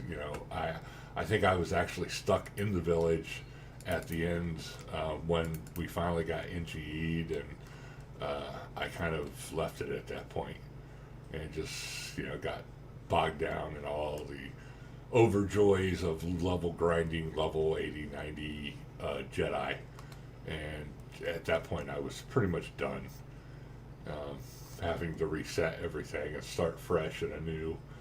And I always wore my title Elder Bioengineer instead of Jedi, just because I was more proud of it. I was actually a pretty good bioengineer. It was something I actually enjoyed, creature handler and bioengineering, and ranger even. That was another one I ended up doing, ranger. Just because it was fun, and not something you had to do to become a Jedi. But everybody wanted to be a Jedi, and everybody had a Jedi on the server. And then you're a regular character. And so I played my regular character more than my Jedi, but I grinded out the village. I did the whole tracker mission things and all the other pieces that you ended up having to do. Hell, I don't even remember half of the village now, but there were a lot of pieces that I set in motion, a path, of how artisans could be part of how Jedi deal with things, and building their own lightsaber, going through the trials, and all of that stuff. So it was kind of sort of my fault, I think. I still live with that guilt that I forced on everybody. And I think Sony took it the wrong way and just they figured out a way to gap everybody and make them play longer and make Jedi a pointless career path that took forever to grind to. Not what I wanted. Let's see. Man, you guys are actually typing fast. I didn't even see half of what you typed. Hey, Gigerberger. Yes, this is Basculus. Thanks for joining us on Twitch over there. You are my only character tonight on Twitch that's jumping in. I've got a couple over here on YouTube that I'm talking to. I thank you for joining in. I know I was on a ramble there for a minute because I was talking about my time in the original game with Corbin and Seven Smurf over here in YouTube land. Let's see, the only sure and safe way to prep up player numbers, if they're possible, would be to make the game client available for download. A server will make it worse. No music. Okay. All right. So there's no music. Okay. Gotcha. Thanks. Yeah. He meant Basculus when it started. I've heard that the plan all along while they work on the game. When it's done, server wipe, start new server called Sun Crusher. Who knows when that will happen. When that will happen in some years. I got you. I got lucky on that. No dance or anything. I just got lucky you, man. I am so happy for you. That was one of the ones I had to do, that and ID of all things, and I just refused to do ID once I got that one. And eventually I ended up doing it, but it took me like a year before I finally gave up and gave in. I just got to visit one of my characters recently. Grinding a Jedi is so pointless on the MU because of the wipe and because it's so dead now. Why haven't you done it yet? I don't know if I will. I finished my Jedi on live. I've mastered lightsaber, master defender, as most had. And my Jedi was force sensitive, class 1.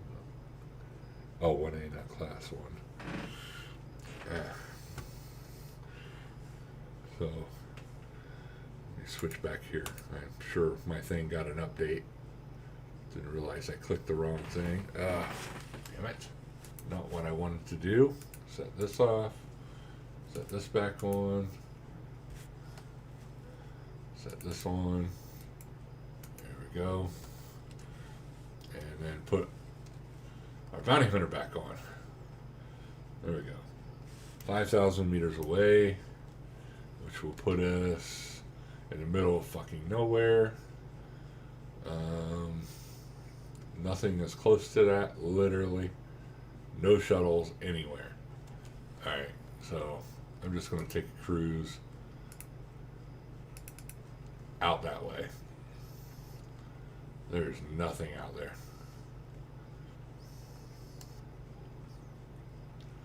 And I'll stop about 2,500 meters and try to get it set again.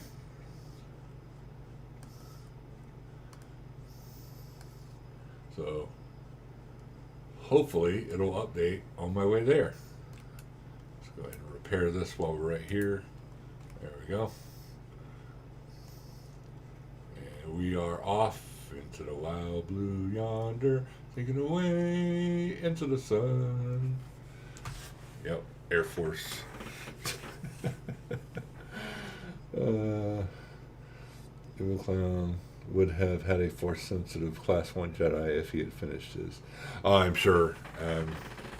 I was into Jedi, but there had to be rules for it for me. Like, I don't think everybody should have had one. And they were supposed to be very inobtrusive at the time, and there shouldn't have been very many of them. I think the gating system that Sony came up with was piss poor at best, and that's why I wrote that 5-page dissertation on the forums. about the Jedi trials, like even are you even worth it? Can you pass the trials, go through the state? And then they ended up time gating everything by 6 months. It was retarded. Like each cycle of the village, and it was just stupid the way they did it. And that's how we ended up eventually into the NGE, where everybody wanted to play Jedi, and we want to make it so easy to join, so why don't you just start as Jedi? And I'm like, now, then it became a class, and then you had the lava planet thing, and it was a headache. I was so fed up with Star Wars, and Sony most of all. So fed up that I actually joined a gaming company and tried to reproduce a mech game all on our own with similar group of guys that were also fed up with Sony. There was a guy that I had worked with and played with that had worked on his own mech system and developed it over the course of 20 years that we used as a base for the game for all combat. And I made it in a middleware called what was the name of it? What was the name of that middleware? Anyways, it had no, I don't want Valerian. Damn it, you sons of bitches! All right, I'm killing all you fuckers now. You're just pissing me off. You better not have fucking blown my bike. I'm gonna be so pissed off right now.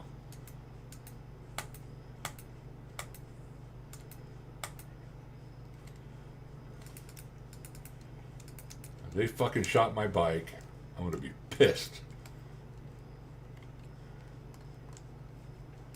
Fucking goddamn Valerian fuckers.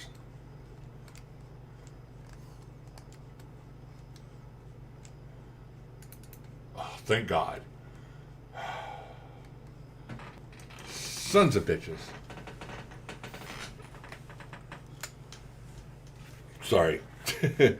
That I went on my own episode there. Goddamn Valerian guys.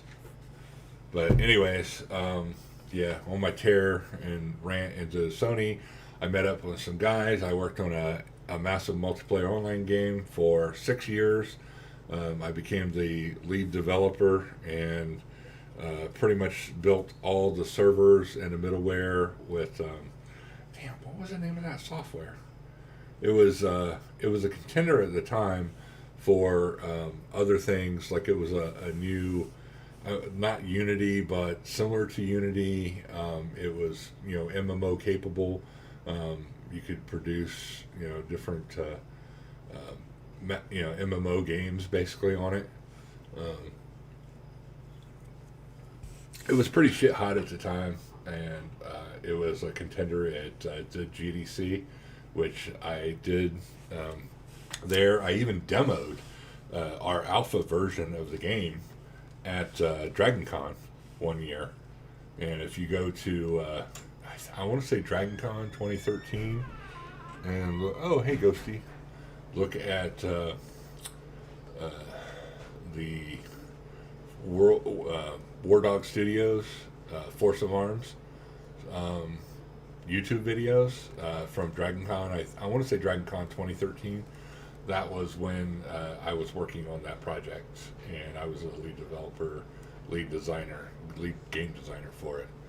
So, yeah, it went kaput. It was a bunch of nobodies trying to do their own MMO game, which, if you didn't have MMO experiences, and was one of the most extremely difficult things to do in life that I've ever tried to do.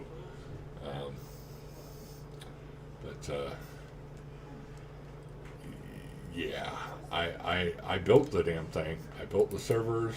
Let me go ahead and put a couple of these out, because I know I'm going to need them when I get there.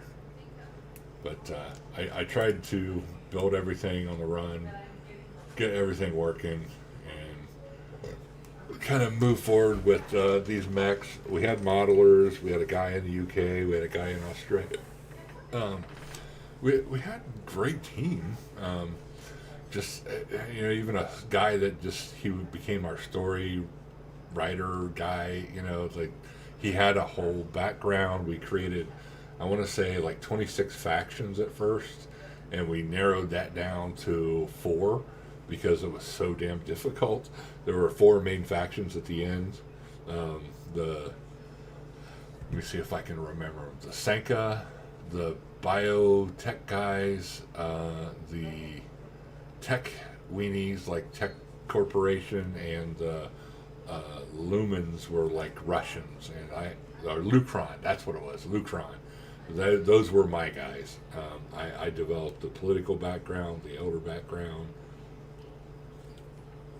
all their force stuff, learning, all of their back end motives and all that stuff. It was pretty much strip mining and resource grinding, industrial strengths, and creating tank-like mechs and things like that. So that was their thing. And then we had the biological faction, which was like, pretty plant mechs, and then we had the Senka, which was like bioengineering. Oh, this guy's behind me. Bioengineering, man-machine interface stuff, and then there was the Zekron or something, Zekron, I think, which was the technical weenies, the mass media, the multimedia guys, and they were good at all things tech. They had super high-techy weapon systems and communication systems and shields and shit like that, but they were prone to breakage like all high-tech shit, or they were weak sauce. So yeah, every faction had their own thing. We boiled them, the 26 down to basically the 4, and then kind of developed from there. So, but I had an alpha version ready to go. I had created, the modelers, put down new models and stuff. I would upload them to the server, create a source and destination website for assets so that you could roll up and download the assets and the client and play, client configure. Oh, there's my guy right there. Holy shit. Do the asset management kind of. This is the first time the damn guy was like right where I expected him to be. The very first time I've ever done a mission where he's actually on point, right where I selected him to be, or where it tells me the mission is. This is kind of unbelievable for me. But anyways, yeah, that was kind of my background in the years that I spent kind of pissed off at Sony for all the shit that they did. And then I realized how fucking hard it was to make an actual MMO by joining that team and group and learning all this stuff that we had to do to get there, to get to the NGDC, to get to Dragon Con, and all the craziness that happened in between. Ooh, I got another skull tape. What'd I get? Pistol Speed 4. Ah, nice, another one. More clothes that I can't wear, though. And put him away. What else you got in here? Fun fact, I only wanted my Jedi in the live game because you got a third character for free. That was very stingy. Oh. Yeah, like I said, man, I had 5 accounts. I had a strip club on Corey, which I actually had a dancer and a musician that were mine. I had leveled them up. My main guy was a BE. I had a chef on duty. I had the house that was a bar, basically. I think that's the medium house or the large house. And because I was a BE, I had all of the pieces. Where am I? Oh shit! I'm in the middle of fucking nowhere. Let's go back to Beston. It's only 4,000 away. That's the closest thing.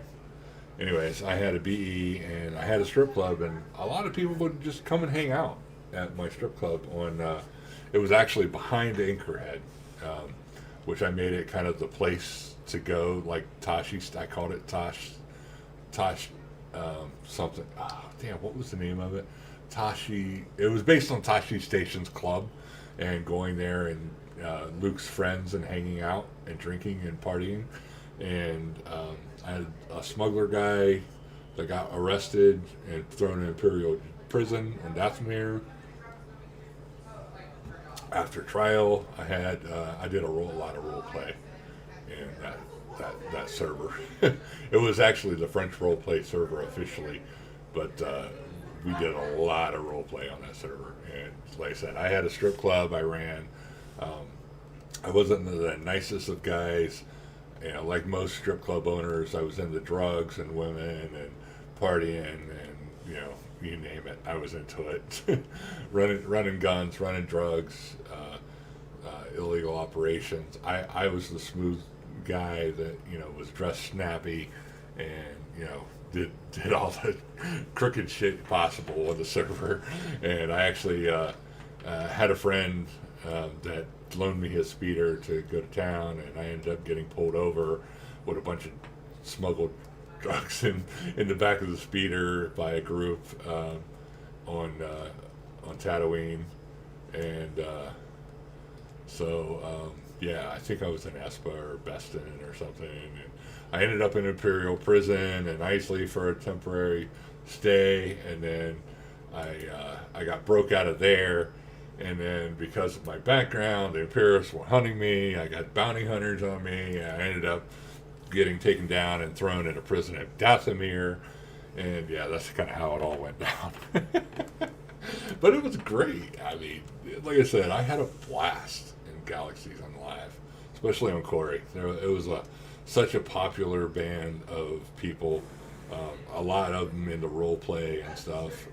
Not that D and thou shit, you know, that you get on most fantasy servers, but real hardcore role play stuff, you know, like people into their characters and playing, you know, like my guild master was a lawyer in real life, but she was like this hardcore bitch. Real hardcore bitch of a taskmaster. She was a criminal and smuggler in Live, and played like that. She literally played the life of a criminal. I had only imagined in my mind that she was a lawyer in real life, and she knew people in real life like that, and that's how she took on the role of being the criminal instead of the giddy lawyer that gets everybody off. So yeah, fun. I don't know if you guys like stories like that, but it was pretty cool. That's the kind of nostalgia I miss from this game. You know, having that guild, a huge guild of role players, doing all the craziness that we did on the Corey server. But I went to a funeral one time, and there was a hit. A bounty hunter, you know, actually showed up and killed one of the grieving relatives of the guy that got shot, you know, and there was a whole fiasco around it. Everybody diving for cover and all that kind of stuff, and yeah, it was craziness, but it was a fun kind of craziness. You know, it was always something going on that server. Yeah, we had a blast.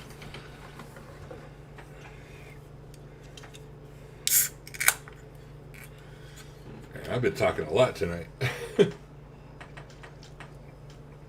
Just reliving the good old days.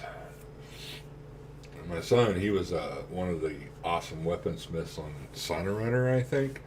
Like he had this big place in Naboo. He was one of the premier weaponsmiths, and he was like the well-known weaponsmith. Like everybody went to him for high-end weapons and stuff.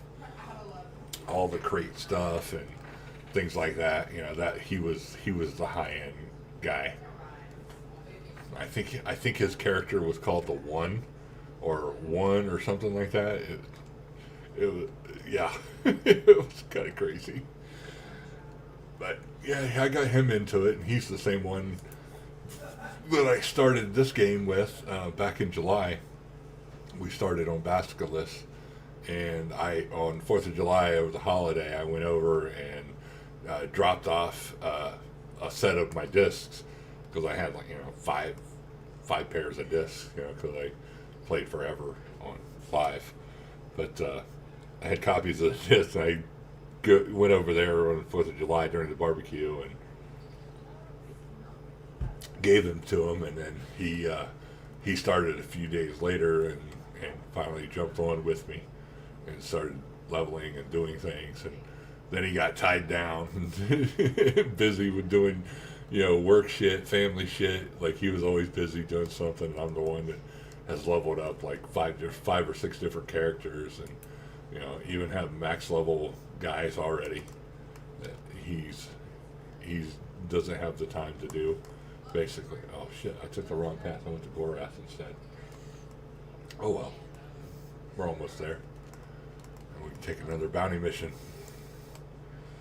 But yeah, he decided he wanted to be a rifleman combat medic.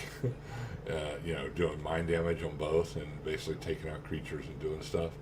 And he started up the rifleman line, did a little bit of medic, and I had already taken medic and grinded out doc, and then dropped it by the time he was even ready to start grinding like mid-level shit.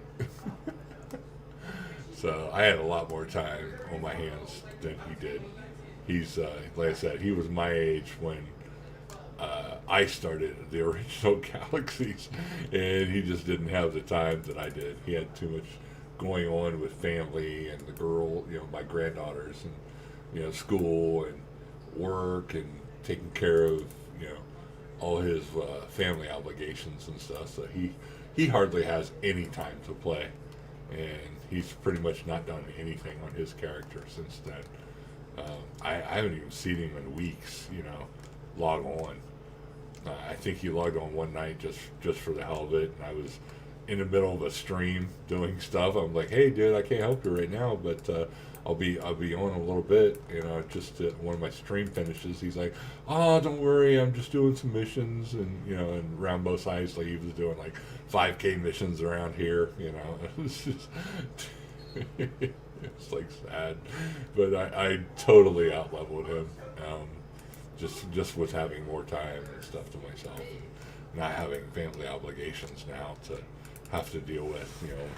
When he was going through things, he was a teenager when I was playing, and so where are my buffs at? Ooh. They're almost ready to run out. Shit. Man, that was a hell of a night already. And I'm only not even halfway up. Damn. That sucks.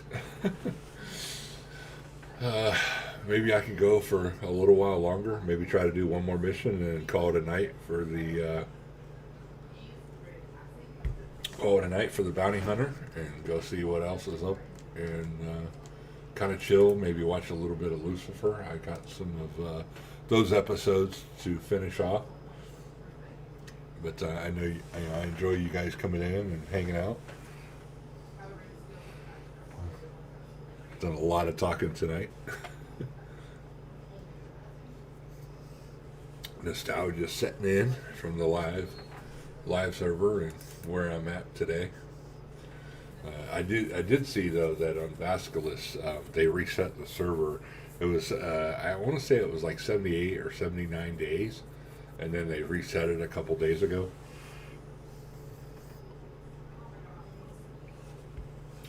So it was when I was working or when I was sick. I think they reset it, which I wasn't on anyway, so all good there. But yeah, I noticed a lot of things, a lot of changes have happened. There's a lot more people doing AFK shit.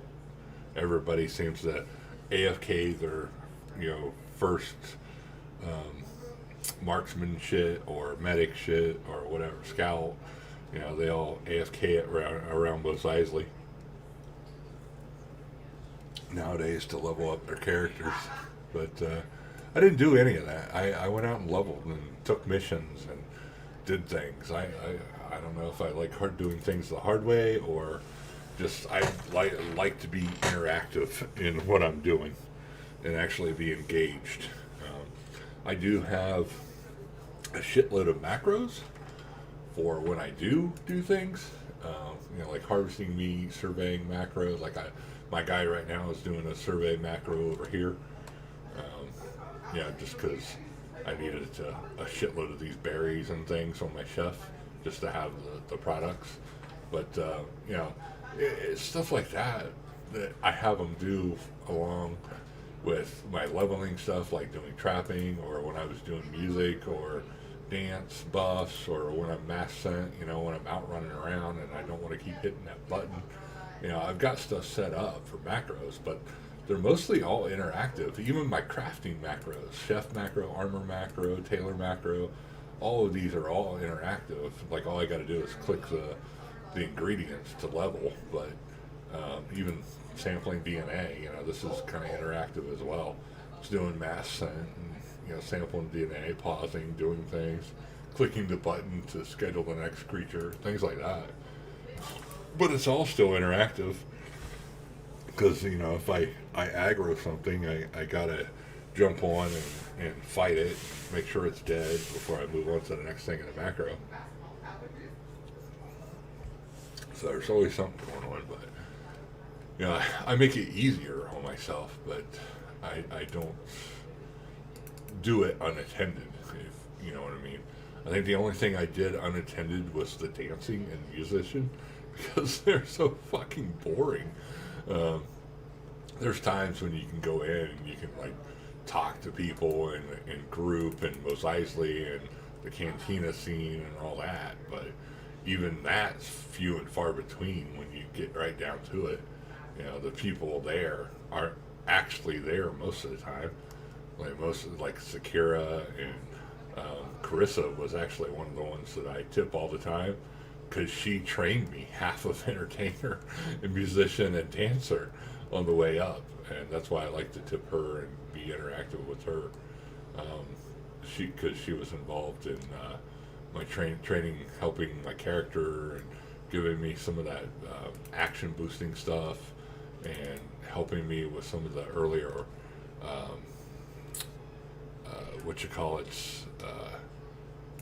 musician tools, music instruments and things like that.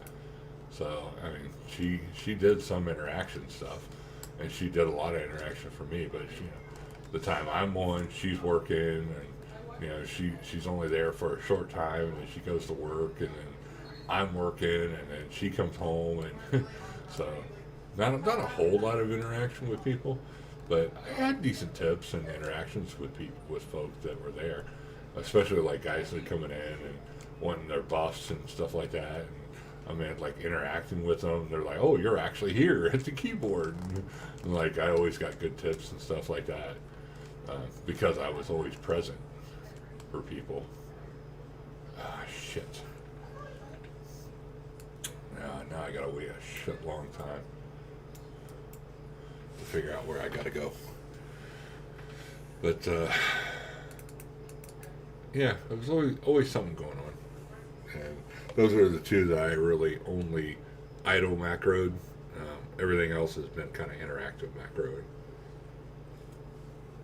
and even music and dancer. Even though my character was macroing, I was in a group talking or interacting with people.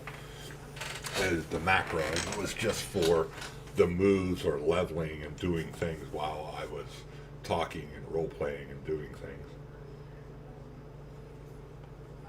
So if you ever saw Verada on that, she was always busy talking to people, or she had her AFK banner up and I was not actually at the keyboard like talking to people or doing things. It was just leveling, literally leveling in a group and nothing else. Come on, why not? There we go. 7,000 meters away, and it is close to Mount Takai. And that's too far away. Probably Mos Ensa is the closest. Yep. No sense. That sucks. Looks like I got a haul out to Mount Takai.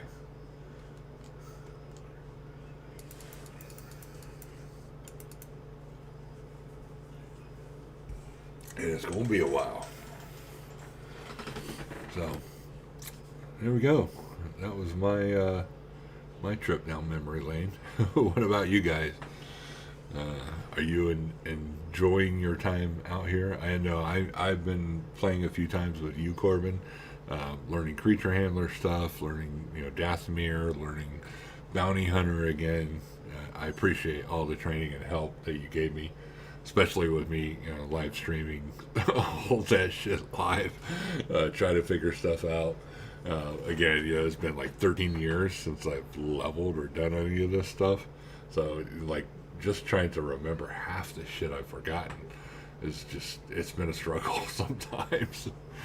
But I do appreciate you guys coming in and giving me a hand. I don't know what your character name is in live, Seven Smurf, but you're welcome to come join me in the stream or group, for some missions and doing some stuff. Sometimes I just like grouping and talking to people and doing stuff. Like I did several times with Mule, or several times with Corbin here on his bounty hunters, or when I want to say, or something like that. And your creature handler. Oi, can you shut this door? No. Please? Okay. Thank you. I don't know why that popped open, but it did. I think I have a ghost that keeps coming in to visit me. It randomly opens sometimes. I'm in the bedroom, so sometimes it just randomly opens and door crops open and and then shuts a little bit, like somebody's coming in and leaving it open. Kind of weird. But yeah. Anyways, I live like around Marietta, which is a battleground from the Civil War. So my assumption is either some pretty maiden or some Confederate ghost soldier guy that just comes in. I know I smell cigarettes and nobody in my house smokes, so that's the only thing I can think of. And it's not like it's a new house. It's probably a few years older, and I rent and stuff like that. But it's just random smells like that. Like all of a sudden you'll start smelling cigarettes. Like nobody in my house smokes. The closest thing is me, and I chew Copenhagen. I never did smoke because I watched my grandfather die from emphysema. So not really my thing. Hey James, welcome aboard, bud. Good to see you come check out the fun on YouTube with us. Yeah, the game is all fun. Oh yeah, it's still fun. I got you, man. I still have fun in it. I know some people don't, or some people get bored with all the leveling or doing things, and they're always afraid of a wipe. I'm not really afraid of a wipe. I've been through that in life. You can build up and do things, and maybe it's time to start fresh sometimes.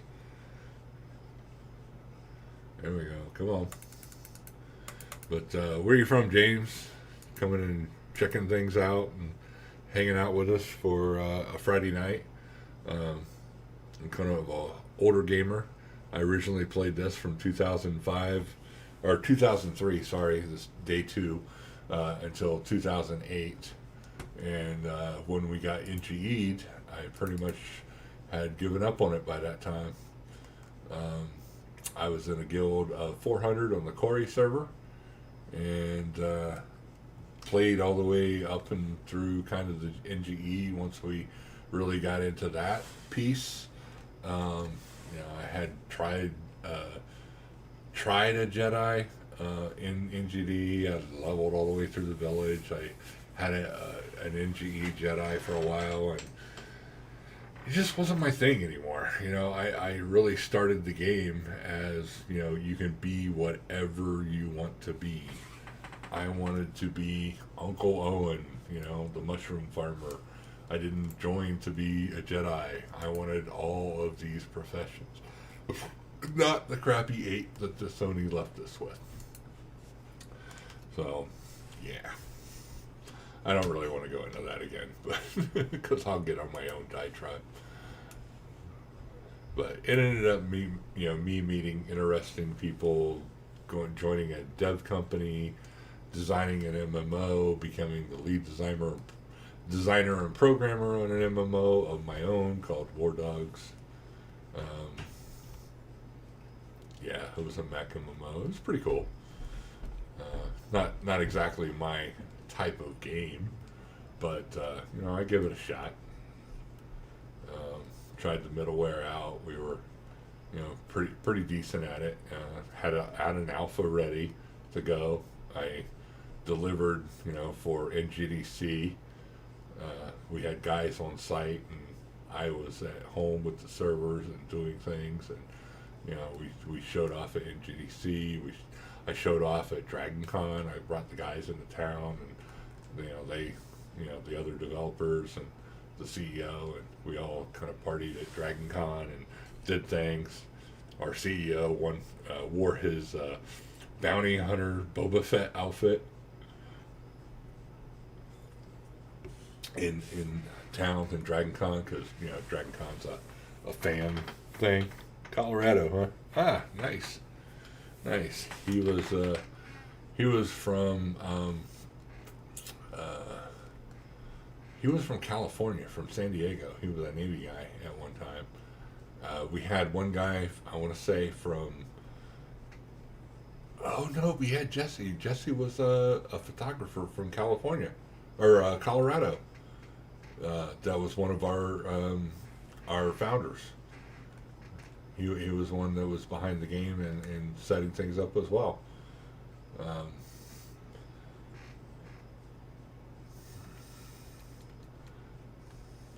Yeah, we had a pretty good group at one time. I think we had close to 30 people involved in the game that I worked on. Force of Arms, and we went through, like I said, Dragon Con and GDC. Gen Con Game Development Conference and all that out in Vegas, I think, or whatever, San Diego, I don't know, somewhere we did it, and had a lot of fun, developing it. It was a different group of guys, for sure. We were just pissed off at the way Sony had handled things over the course of the history of this game, and we formed because of that. I worked on that game for like 6 years, developing things.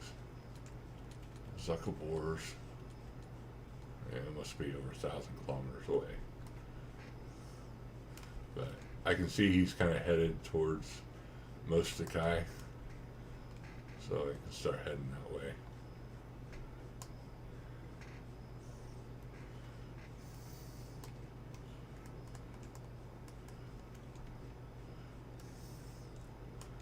Around there somewhere, and waiting for the updates. But yeah, I got Gigaburger out here on Twitch, kind of chilling, watching us on Basculus. Playing a little of SWGEMU. I'm on my bounty hunter tonight, Evil Clown, and just kind of chilling, doing some bounty hunter missions. I'm leveling up the investigation tree, as you can see here. I'm level 3, going to level 4 soon. In bounty hunter, it's slow going for bounty hunter, but just kind of a constant thing, and just kind of chilling, just chilling like a villain. Nothing to do on a Friday night. Like I said, I'm not a partier anymore. I did all that, got it all out of my way when I was younger. Former military, so did a lot of crazy things back then. Been all over the world. Places I don't even want to talk about anymore. But a lot of cool things I've seen and done. A lot of cool places to visit. Level 2, yeah.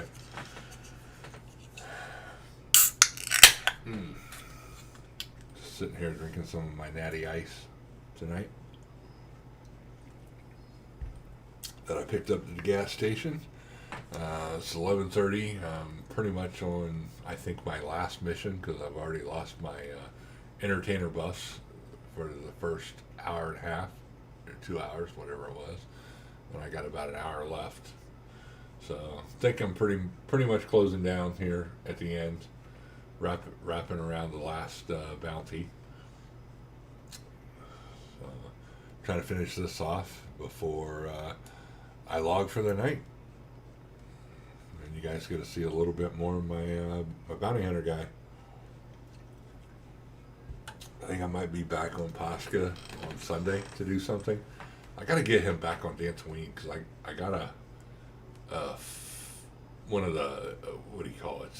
He's a doctor, so he needs Dantooine wheat or something for some of the meds, and I left my thing there for like a week, and I think it ran out of juice and power and money, so I saw it took money out, so I need to go back over there and re-up it for whatever the current wheat is or whatever.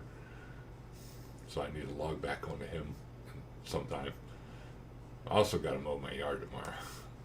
So I finally got my fucking mower back. I've had a flat tire on it, and I finally got it replaced and got the service done on it for the year. I've had it a little over a year. I got a John Deere S240, so it's a 48-inch deck. So doesn't take any time at all to get my yard mowed, but it's just a lot. A lot to do, a lot going on. Let's see, is that my guy over here? No, farmer.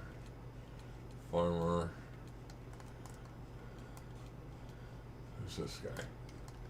And another farmer. Oh. I'm trying to find my damn bounty. Where is he? Rock beetle. Where is my guy? He's like 500 or 600 meters out when I get to this point, anyways. There's more warts over there.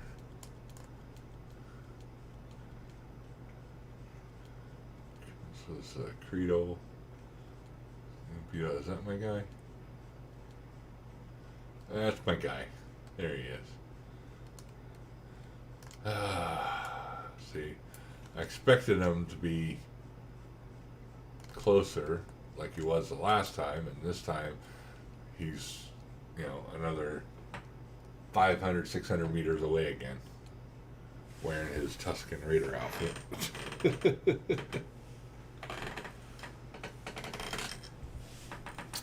Get my Razor Cat out. Group with him. Attack. Blow his head off. Come on, get up. Really? Get up. He hits me with a dizzy instantly. Really? Come on. Get up. This is retarded. Come on. Get the fuck up. What the shit?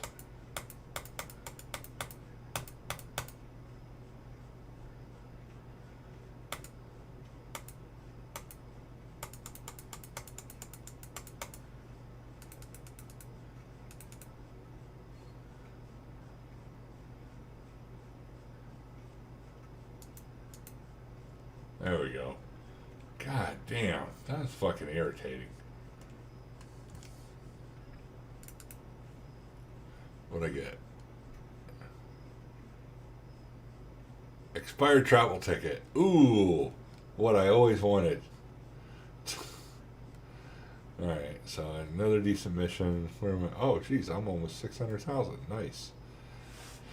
And how did we end up for the night? I'm close to 4,000, so almost halfway there.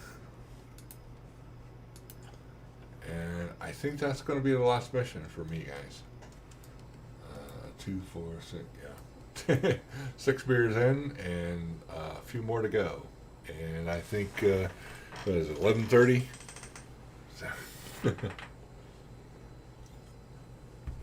Hell of a night. Where am I close to? Nowhere. There's Bounty Hunter Tournament on Isley. Maybe if I go to Isley. Yeah. I'm gonna go to Isley. Just to get the mission set up for the next round. And tomorrow I've got grass to get cut, and I gotta run my daughter all over fucking hell and back because she needs a bunch of shit done. Today is my son's birthday, but he isn't coming up. My other son, anyways, my little middle devil child, who's the musician wannabe, and what do you call him? He's a sous chef learning to be a chef. So he's always been the problem child. So yeah, I got one as a business kid, smart as hell. One as a teacher, just graduated, and the other two, well, she stays at home, and the other one's just parties and does his chef stuff and parties, and then does his own thing, rock band and everything else that he's tried. I hardly ever see him anymore. He looks like Jesus, if that tells you anything, with the hair and everything. So yeah. So I think that's pretty much it for me for the night. I am glad that y'all showed up. Just got a armor experimentation CA. Nice. Very nice. What kind of missions are you doing? Are you on Dathomir doing Night Sisters or what? Are you doing bounty missions? I didn't even know you could get that kind of stuff on bounty missions. Is that like higher than what the ones I'm taking at level 2? Doing 157 missions or what?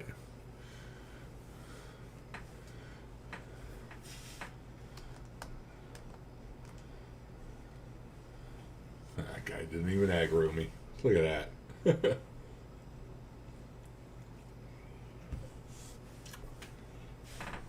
Come on, get off.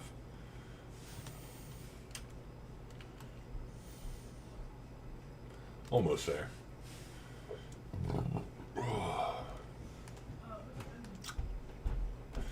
But yeah, I think that's pretty much it for the night. I'm getting kind of tired and drinking some beers and just chilling, watching the sunset here on Tatooine. Star destroyers overhead that I can never see because we don't have the starship missions.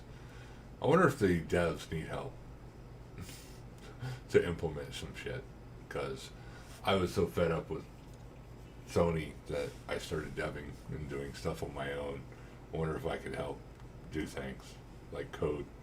I mean, I know Lua, and I know half of this shit on this game was coded in Lua and C++.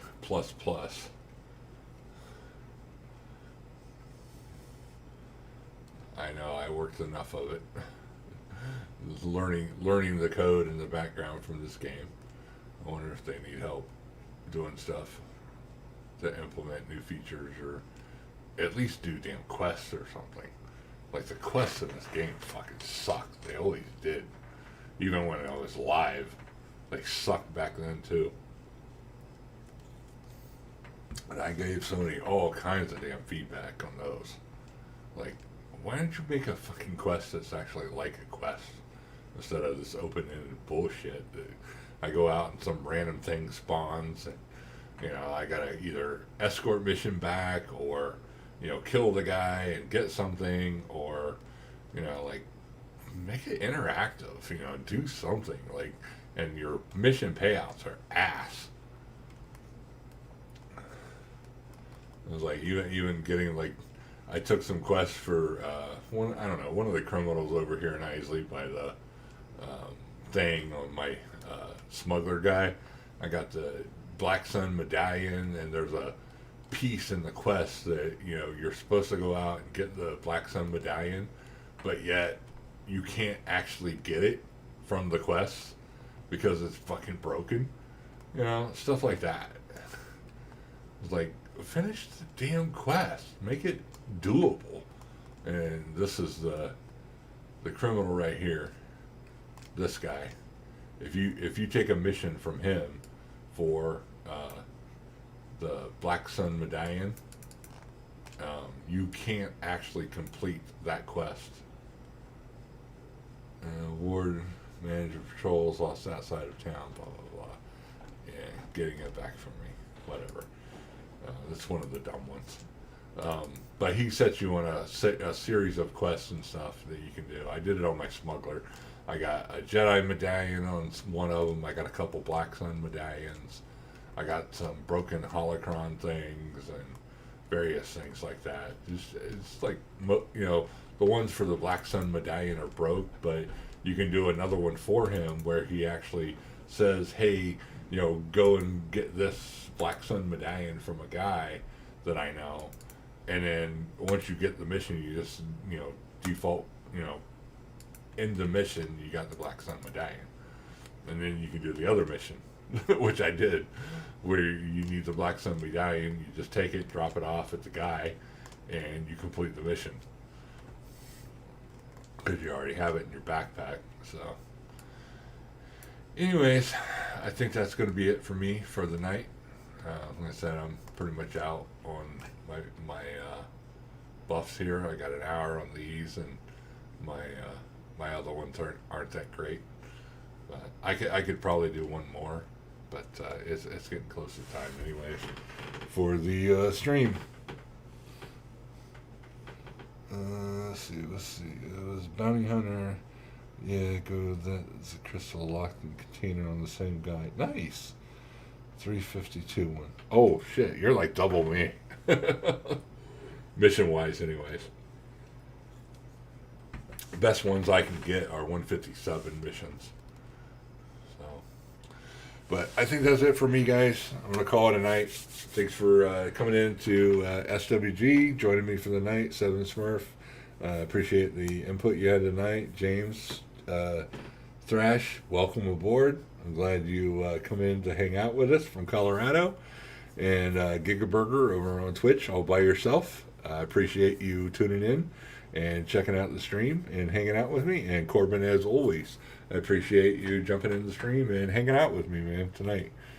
And giving me a little feedback and things that are going on in the world of SWG. So with that said, Evil Clown is out of here. Night, y'all.